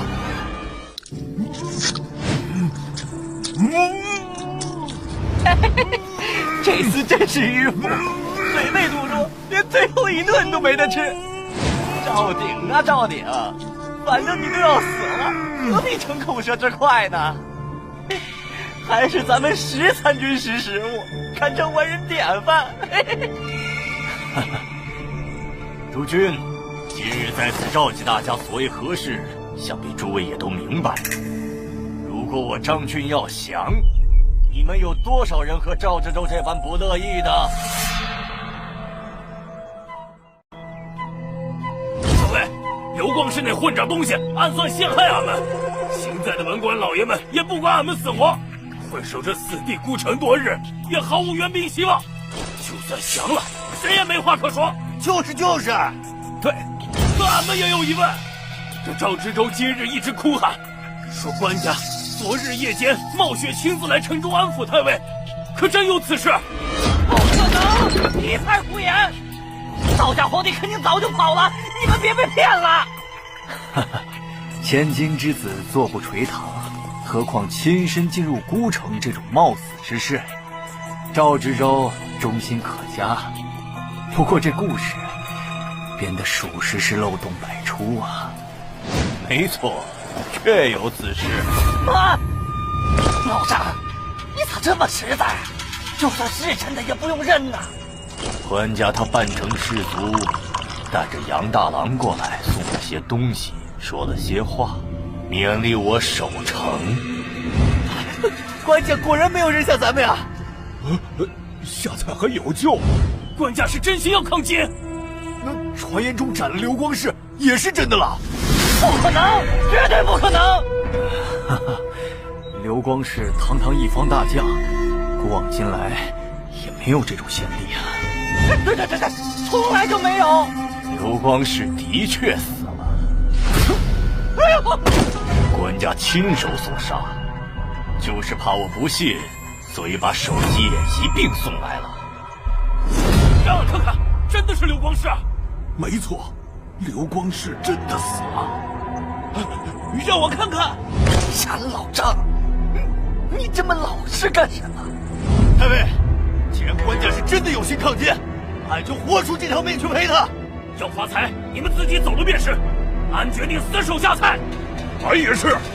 对，俺也不走。不行，麻烦了不是？何必呢？我就知道会这样。既然你们如此说，我倒是舍不得你们了。太尉，这是要跟我们刀剑相向了？哎呀，不至于。老张，快把刀收起来。各位，命只有一条啊，都是爹娘给的，何必为姓赵的江山赴死呢？我知道，你们觉得我一向贪财，只要有钱赚，什么也不管。但你们不知道，我其实比你们想象的更贪。1000万两银两算什么？这锦绣河山才是价值无限。更不明白，我早想得明白，如果只是做狗、做奴才，守着金山银山，随时会变成一滩被人踩成稀烂的臭屎。守住下才，守住咱们的国家，还有咱们的尊严，换来的不只是堂堂正正做人的光荣，还有下辈子也享受不尽的富贵。所以，再问一次，诸位，愿随我死守下菜。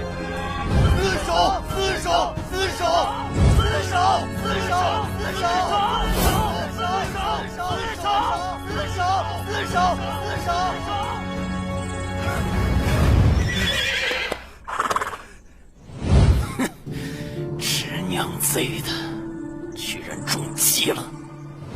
哈哈，金兀术真是活该，白白被骗了如此多财货。哎呀，张太尉此举堪比草船借箭啊！听闻张俊那个财迷，不但把骗来的财物都分给了手下的军士，连自己多年的私房钱也拿出来犒军了。最后发现忘记扣上副将田世忠，居然把自己的宝贝女儿给下嫁了。不枉官家如此信任张太尉，冒险雪中夜渡去见他，如此胆气，如此眼界，臣等叹服。官家着实英明。一根腰带拴住了最泼皮的韩太尉，一刀切了军中地位最高的刘太尉，如今用一只鸭子填饱了胃口最大的张太尉。这炉火纯青的御下手段，没谁会再不服气了。官家，金人派了使臣求见。召集诸臣一同会见吧。自天福2年，敝国与贵邦订立海上之盟以来，敝国致力于推翻辽之暴政，一向恪守承诺。然贵邦屡战屡败，敝国为救盟友，不遗余力，胸怀坦荡，赤诚以待。辽王于失德失信于天下，贵邦却重蹈覆辙。天会3年，贵邦公然背弃盟约，我王师不得已兴兵讨伐，造成生灵涂炭，百姓罹难。此等滔天罪孽，贵邦责无旁贷。敝国如今有2臣，一患昏德公，二患重昏侯。2臣在皇宫阶下，日夜叩拜思过，忏悔赎罪。我王师仁义，不愿煽起刀兵，唯望贵邦主君识大体，明时务，早日归降，定可被保举，封王敬爵，长岁平安。大清东路军先锋大将，完颜宗弼敬告。混账！胡说八道！是什么荒悖谬言？一派胡言！二圣在北方奇耻大辱啊！愧为人臣啊！苍天无眼，豺狼当道啊！官家生父兄蒙难，折损天下威仪，臣等百死难赎啊！恳请官家责罚。日哭到夜，夜哭到日，难道还能哭死董卓吗？若要赢回二圣，需主公与朕一起振兴国家。今人此番劝降折辱，无非是那完颜宗弼被张太尉骗了太多钱财，心下气不过，才搞出这种挑衅诛心的幼稚手段。史文斌，朕说的可对？臣外臣。算了，不必回答，免得为难。听闻你做过知县，曾是大宋的臣僚，想必肯定有过青云之志，期盼能够位列朝堂重臣之中，见证历史风雨。今日恰逢其会，你倒是能够以另一种身份，亲眼见证我大宋中枢的重大决议。东府相公吕好问，西府相公汪伯彦，县台中丞张俊，中书舍人胡盈，御营都统王渊，内侍省大牙班兰圭，暗门之后杨仪忠，新晋翰林学士林景默。臣在，臣在。朝臣就位，剑指其背，敌使在侧，公然寻衅。朕将定国策5条，鸣发翅膀，昭告天下。官家，能否等召回李纲、李相公、徐景衡、许大参之后再说？可笑！官家特意避免他们2个强势相公参政，就是明摆着要借你来堵住朝臣们的异议呢。来不及，也不必等他们。今人都快踩到脸上了，何须再以细枝末节？正如经史所言，我朝多年来一直心存幻想，期盼和平，父兄遮遮掩掩，态度暧昧。两国大小战事多年，依然没有个明确的说法。今日，朕便断了所有不切实际的念想。国策第一，便是宋金两国再无友邦盟约之意，明定双方开启国战，不死不休，号召天下各处勤王抗战。所谓人无分老幼，地无论南北，凡自认宋人者，遇金人之时，皆当聚土为战。只要抗金，无论军官义军，都追认告身。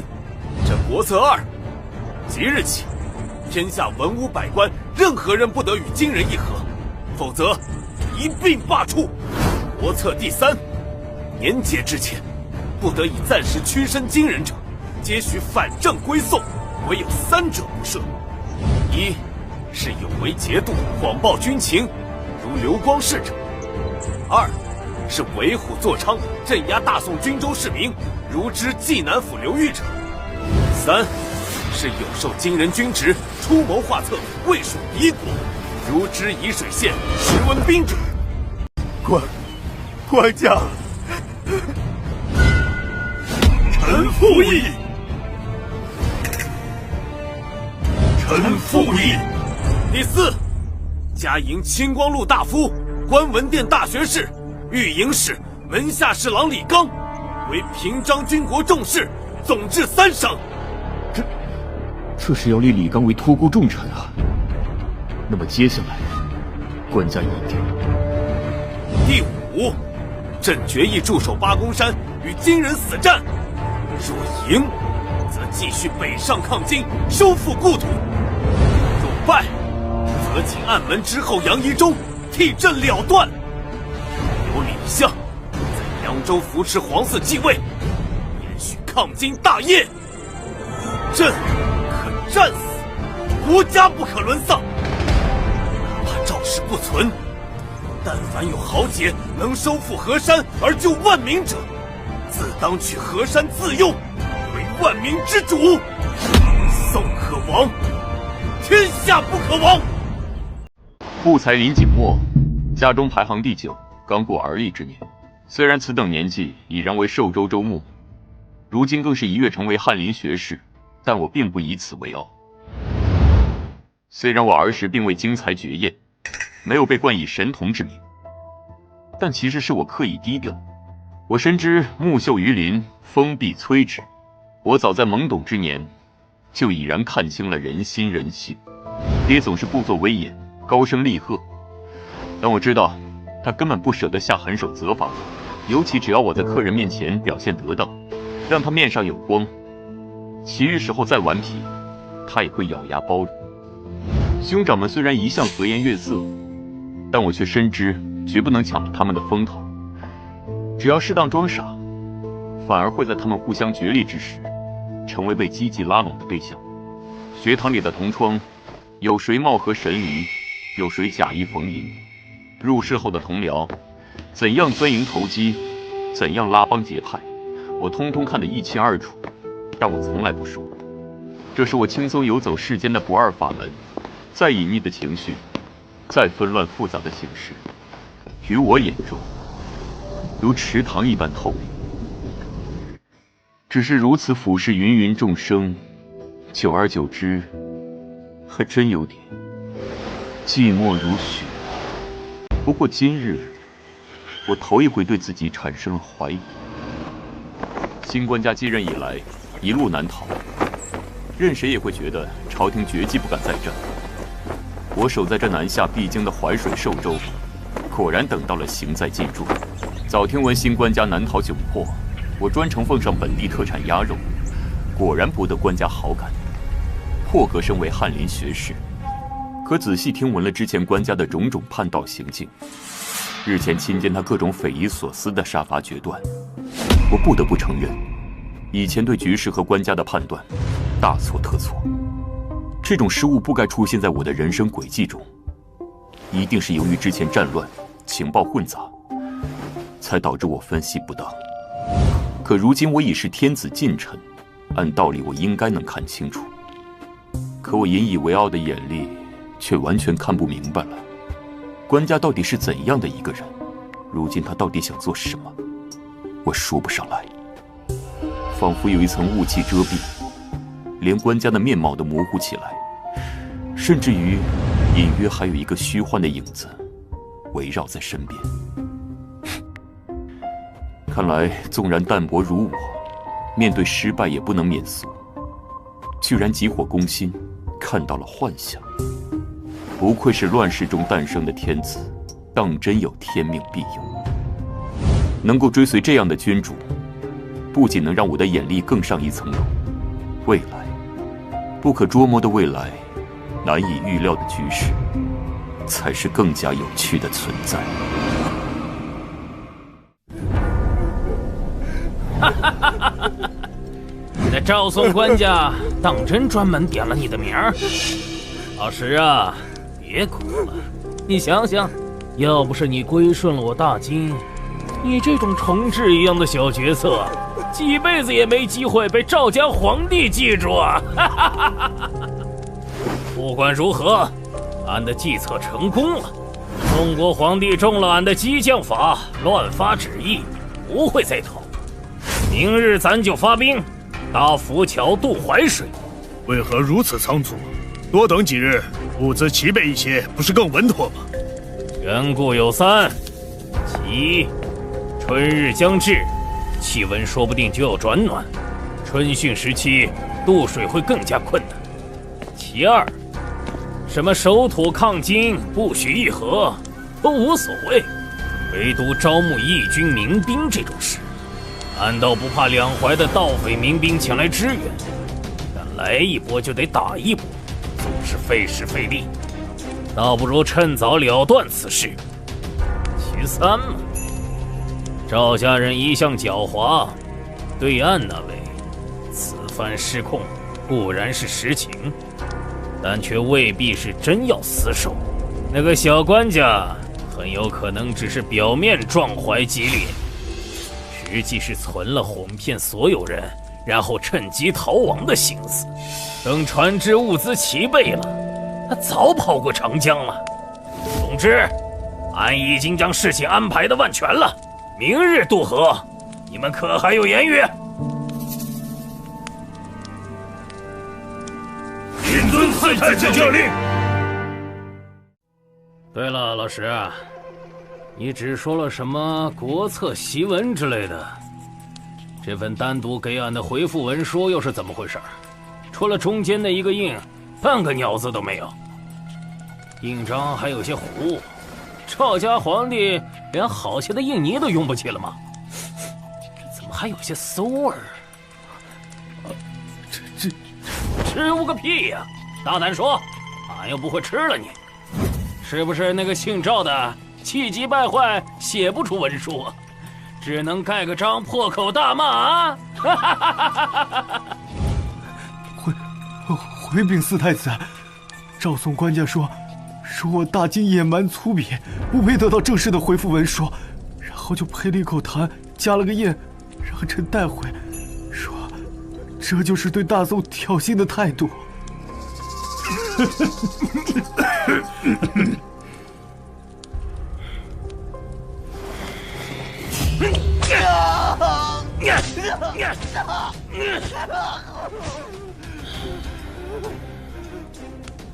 今夜你就留在帐里，哪儿也别去。是。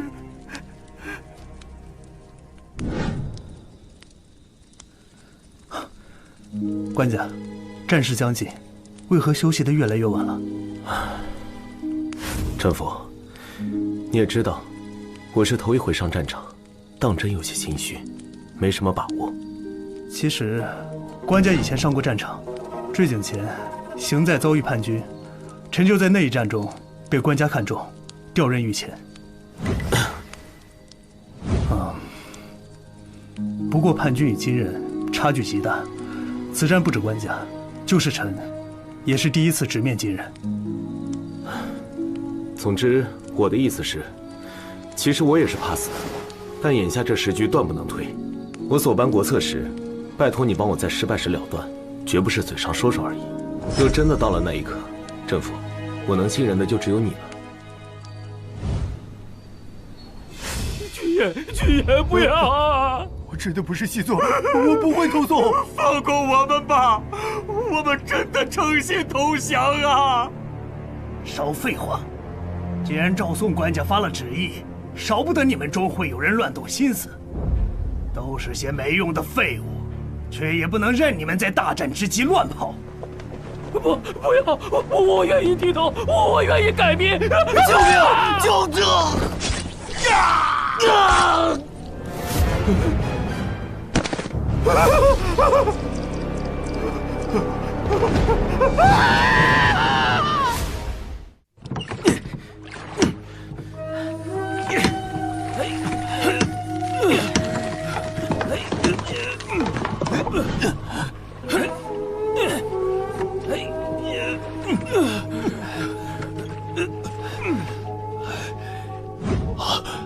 这些金人胆子也太大了，居然敢用木桶敷香，做这么简陋的浮桥，还将渡口设置在下蔡2里之外。张太尉，他们完全可以趁机率军出城，迅速将这渡口捣毁，冲击一波。赵知州，这金人怕是专门选了这处地方，由我们出城。看似区区2-3里地，但咱们这全城2-3万人，送光了也未必过得去。那夜袭呢？或许可行，但应该来不及。这是何意？莫非这浮桥1日便能成？不需1日，恐怕大半日即可。日暮时分，更是能度过千百精锐甲士。金人的敢战，绝非寻常啊！1年前，经过2太子沃离部率军强渡黄河，我军以为可靠天险守备，结果沃离部居然率领1众金国权贵当先去甲，伏马淌河。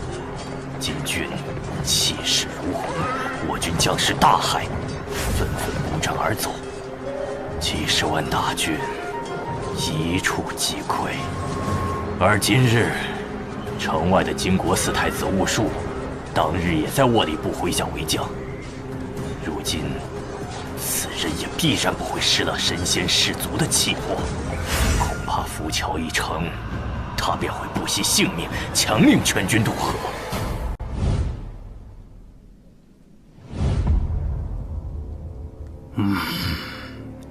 金人打浮桥的速度好快，眼看就要到河心了。这时候夏才不应该率先出击吗？我方水战怎么一点动静都没有？王德至少应该派船去江面上射箭袭扰才对吧？官家，要不要派人下去催促王爷茶，让他速速发兵阻断浮桥？不必。官家，要不派人去下蔡，让张俊出兵？不用。官家，何妨移驾到山下阵前渡口，亲自擂鼓以壮士气？胡山人糊涂了，若一开始倒还可以，现在龙道移动，不知情的将士还以为官家要逃了。既如此，为何之前军议的时候，诸将竟无一人请官家临淮督战呢？为何？因为朕今日在这龙道下坐着不动，便是2个泼天大功：一是激励军将士气，二就是替他们拴住你们这些自以为是的纸上谈兵之辈。今人无船渡河，弃马弃甲，张俊、王德都是军中宿将，你们不通军事，为何还要1个2个指手画脚？浮桥快成了，金军已经开始上桥了，给我上！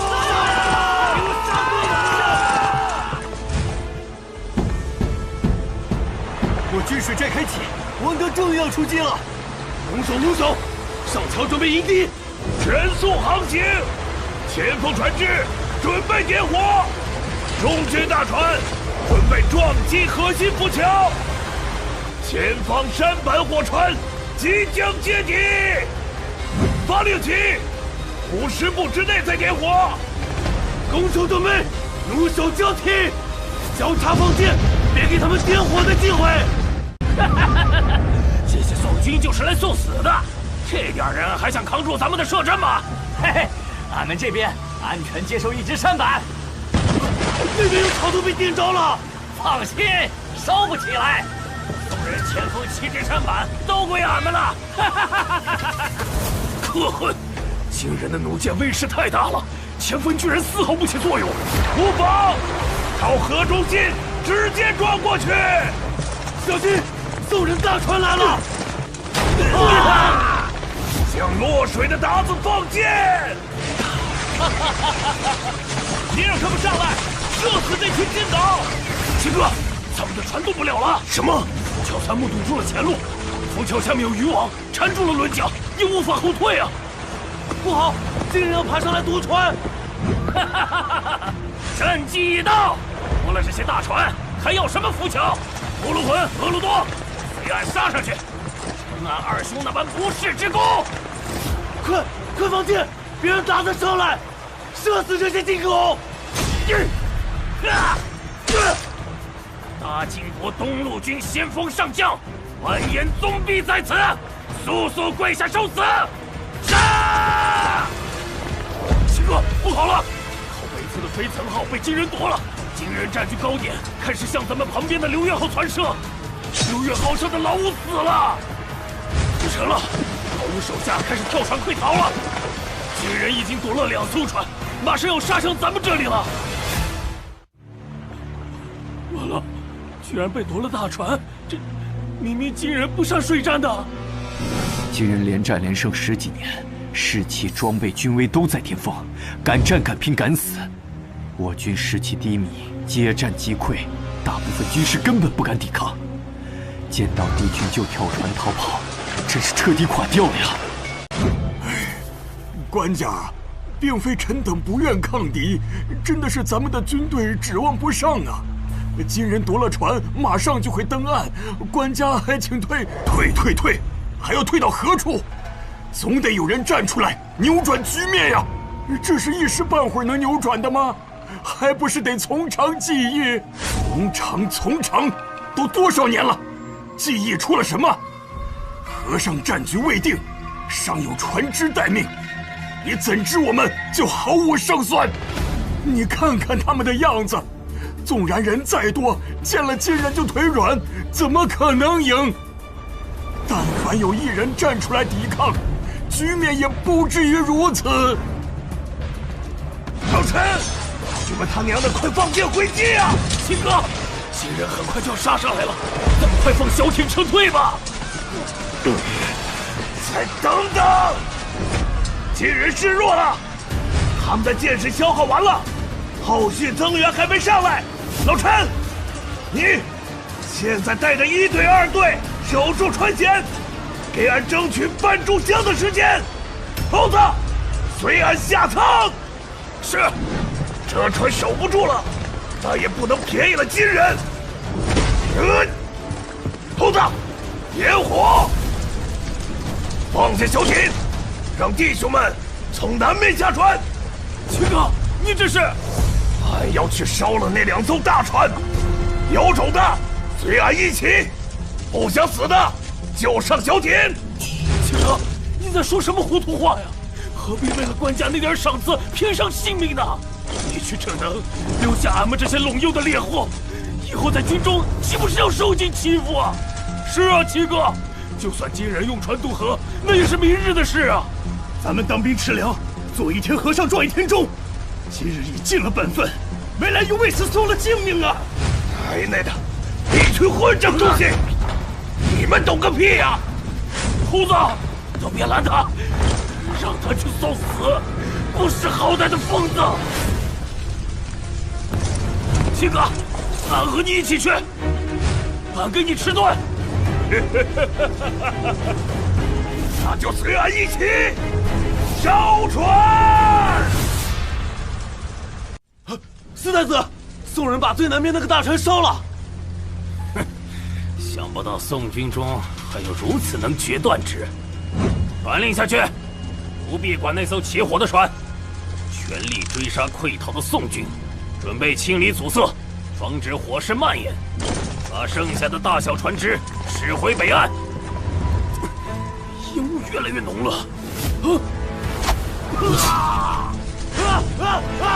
快救命！长枪上跑上了火焰！灭火！别走了！灭火！后枪的人在哪里？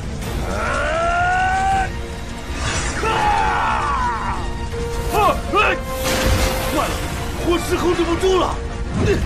跳船，快跳船啊！下去剁了你！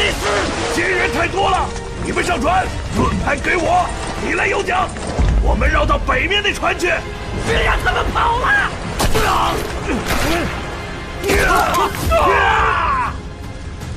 居然以1人之力杀了过来，咱们的人不善水战，看这样子难不住他。宋人之中果然也是多有豪杰，幸好这样的人不在他们的达官显贵之中。今日不可无功而返，必须保住一份战力。传令，放箭，集中传射，不分敌我，务必拦下那厮。放下！七哥，退了吧，金人的箭矢，咱们可以了。放屁！事到如今，烧船杀敌，我说官家佛祖也对得起。都是废物，看俺的！俺风息正气，在这淮水之上，为大宋守土拒敌，坚决不退。放箭！不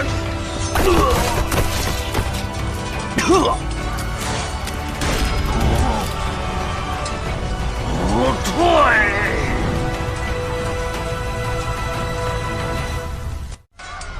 七哥，掉头回去，回去救七哥。可是个屁！就是死，也不能让七哥落在大子手里。真是个难缠的好汉。去，割了他的首级，也算俺此行难得的战利品。四太子，阿里将军在岸上打西域，通报有敌情，万分危险。危险？怎么可能？烟雾后面那是……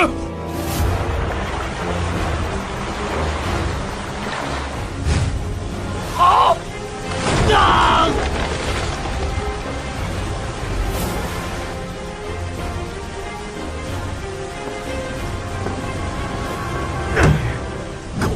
偷韩武，耍什么威风？见县城的罢了。居然是风帆海船舰队！旗帜莫不是韩世忠？太好了！如此雄壮的舰队，封锁河面，今日无论如何也没本事过河了。苍天有眼啊！幸好赶上了。夫人，还好您安然无恙。可恨！宋人从哪儿弄来这么多大海船？你们这些诡计多端的宋人，可恨啊！四太子饶命！战场起伏，小胜小败都是常事罢了。为了份文书就鞭打下人撒气，少夫吃亏就一惊一乍。哼，这点气度，还不如端坐在对岸的那个小官家。整顿人马，回营。早在韩世忠从河北转到京东两路平叛之时，为了预防金人从海路入侵，彼时中书就命他一边平叛，一边收拢各地海船。正与他商讨在此拒敌之时，他的舰队就屯在淮口涟水郡。若非有此依仗，朕也不敢单靠天险守御。淮口至此近1000余里水路，能否及时赶到，乃是胜负关键。所以朕才严令不得泄露丝毫军情，并非信不过诸军。官家，军情已缓，京东两路退下来的要员已经恭候多时，是否不急？让他们继续候着。此刻当务之急是要去探望今日之战的功臣。猴子，七哥怎么样了？官家，是官家来了。听说是专程来探望七哥的。七哥值了呀！你们都别进来，朕单独与他说说话。官家果然来了，就知道官家会来的，俺也猜到，官家肯定会被俺的样子害到。俺今日为官家长了脸，我这个死人得要个大官做，能封妻荫子的那种。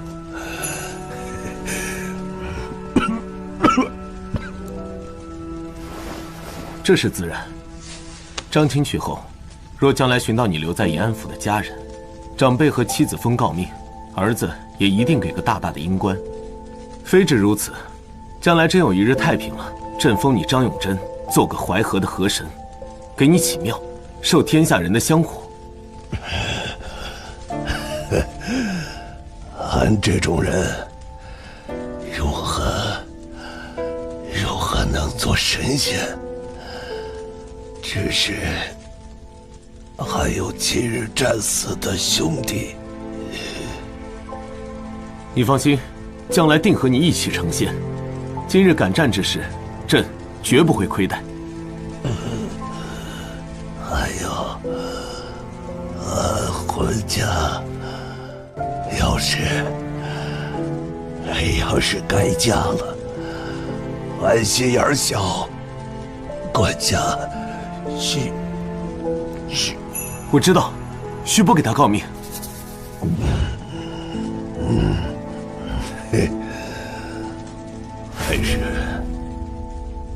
还是给他吧，他也难。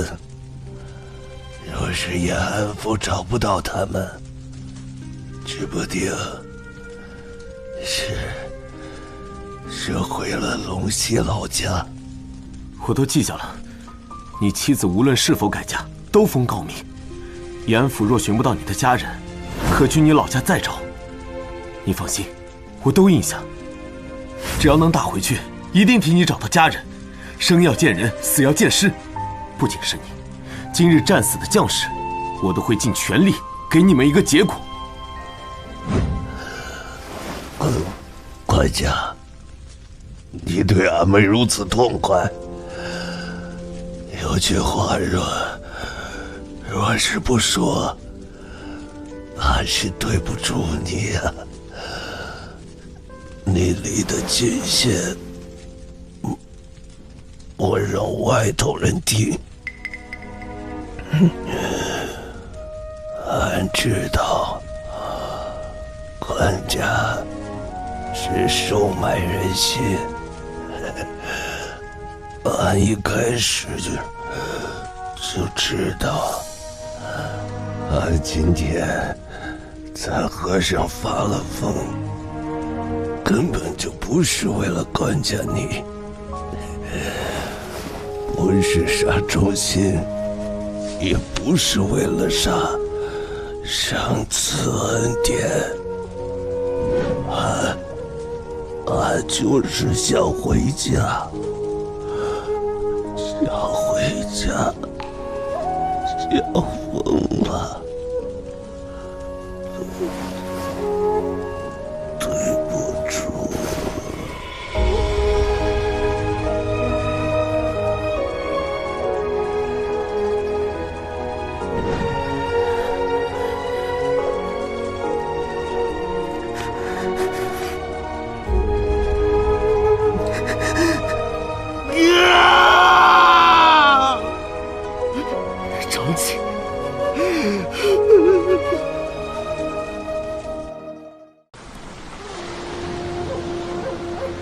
听闻官家先去探视那些丘巴了，好像还大哭了一场呢。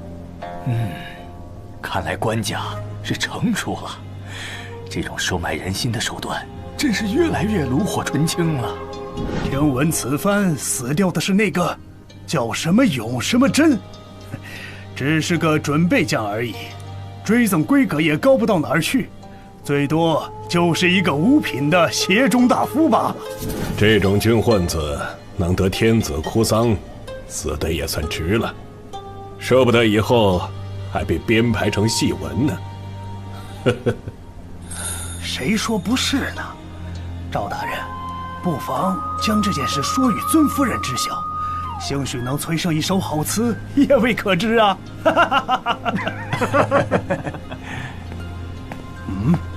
喂，小子，这些饭食酒水可是给我们准备的？诸位大人请见谅，这些酒食是官家特意吩咐送给韩将军的。韩将军整备舰队上岸后，官家说要先行慰问犒劳死伤将士，命他在官家帐内候着。什么？让韩世忠在帐内好吃好喝，让咱们在外面吹风受冻？重武轻文呐，这是官家做戏给那些丘巴看，也太过了吧！韩世忠那厮也忒不会做人，这有机会必要参他一番。对，参他。官家到，参见官家。诸位，今日为了犒慰军士，将你们晾在帐外大半日，你们可会怪朕？臣等丧土拜师之人，岂敢心存怨枉？官家今日之胜，乃是史无前例，以兵家为重，自然是合理。只是臣的知道便好。今时不同往日，臣归陋习早已随二圣北受了，一切事宜都以抗金为重。今日只是小胜，金人依然虎视眈眈，灭宋之心昭然若揭，我们绝不能掉以轻心。刘钦，日前有广南志士北上秦王，但因为奸相黄潜山乱政，将他们视为反贼，困在江南。念你曾经也算和金人有过交战，并非完全失了骨气。朕打算委任你为江南西路制置使，去彼处收纳部队，平定治安，再引军北上支援，可能做到？臣绝不负官家今日恩殊。朕居然还升了半级。官家，臣赵明诚，同起戴罪立功。赵钦，自古艰难为一死，二生不能死节，凭什么要求你们呢？便是朕，也不过从南京一路弃地逃到淮上。纵然你是一兵一卒未发就弃城而逃，朕又怎么能够给你定罪？又何来戴罪立功之说？可是，国家沦丧之时，文臣中犹然有李若水、张叔夜等人敢去死节，武将中有张永贞这种人敢独自向北而战。所以讲，苟且偷生这种事固然可以容忍，但不能够一直容忍。而且你我君臣，是非多错，总该心知肚明吧？总该知道何为羞耻吧？臣等有罪，罪该万死。罢了，散去之前赠你们一首，据说是易安居士嘲讽你我的名篇，望牢记在心，既作鞭挞，也当鼓励。生当作人杰，死亦为鬼雄。至今思项羽，不肯过江东。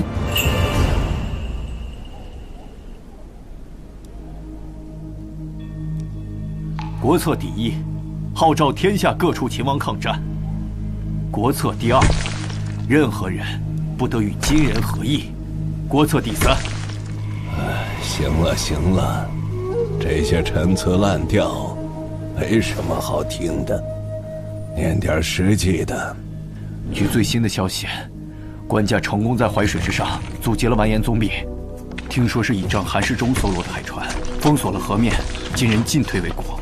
金人虽然早有分兵，派遣了2个猛安从上下游绕行，试图前后包抄八公山行在，但这2支部队由于孤军深弱且道路不熟，耽误了许多时日才成功渡河。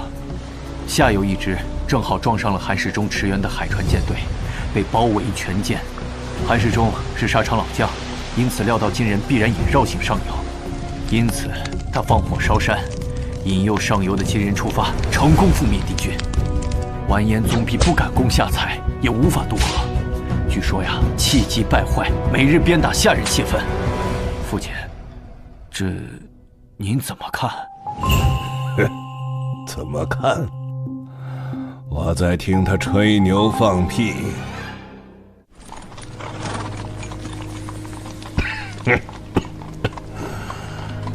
父亲，您贵为东京留守，何苦要去操劳那挑土担石的粗事？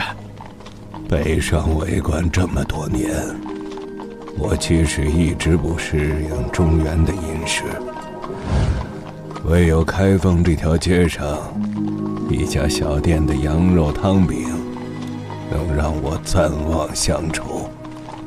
一日劳作之后，来一碗热气腾腾、浓香扑鼻的羊肉汤饼，那滋味何其美哉呀！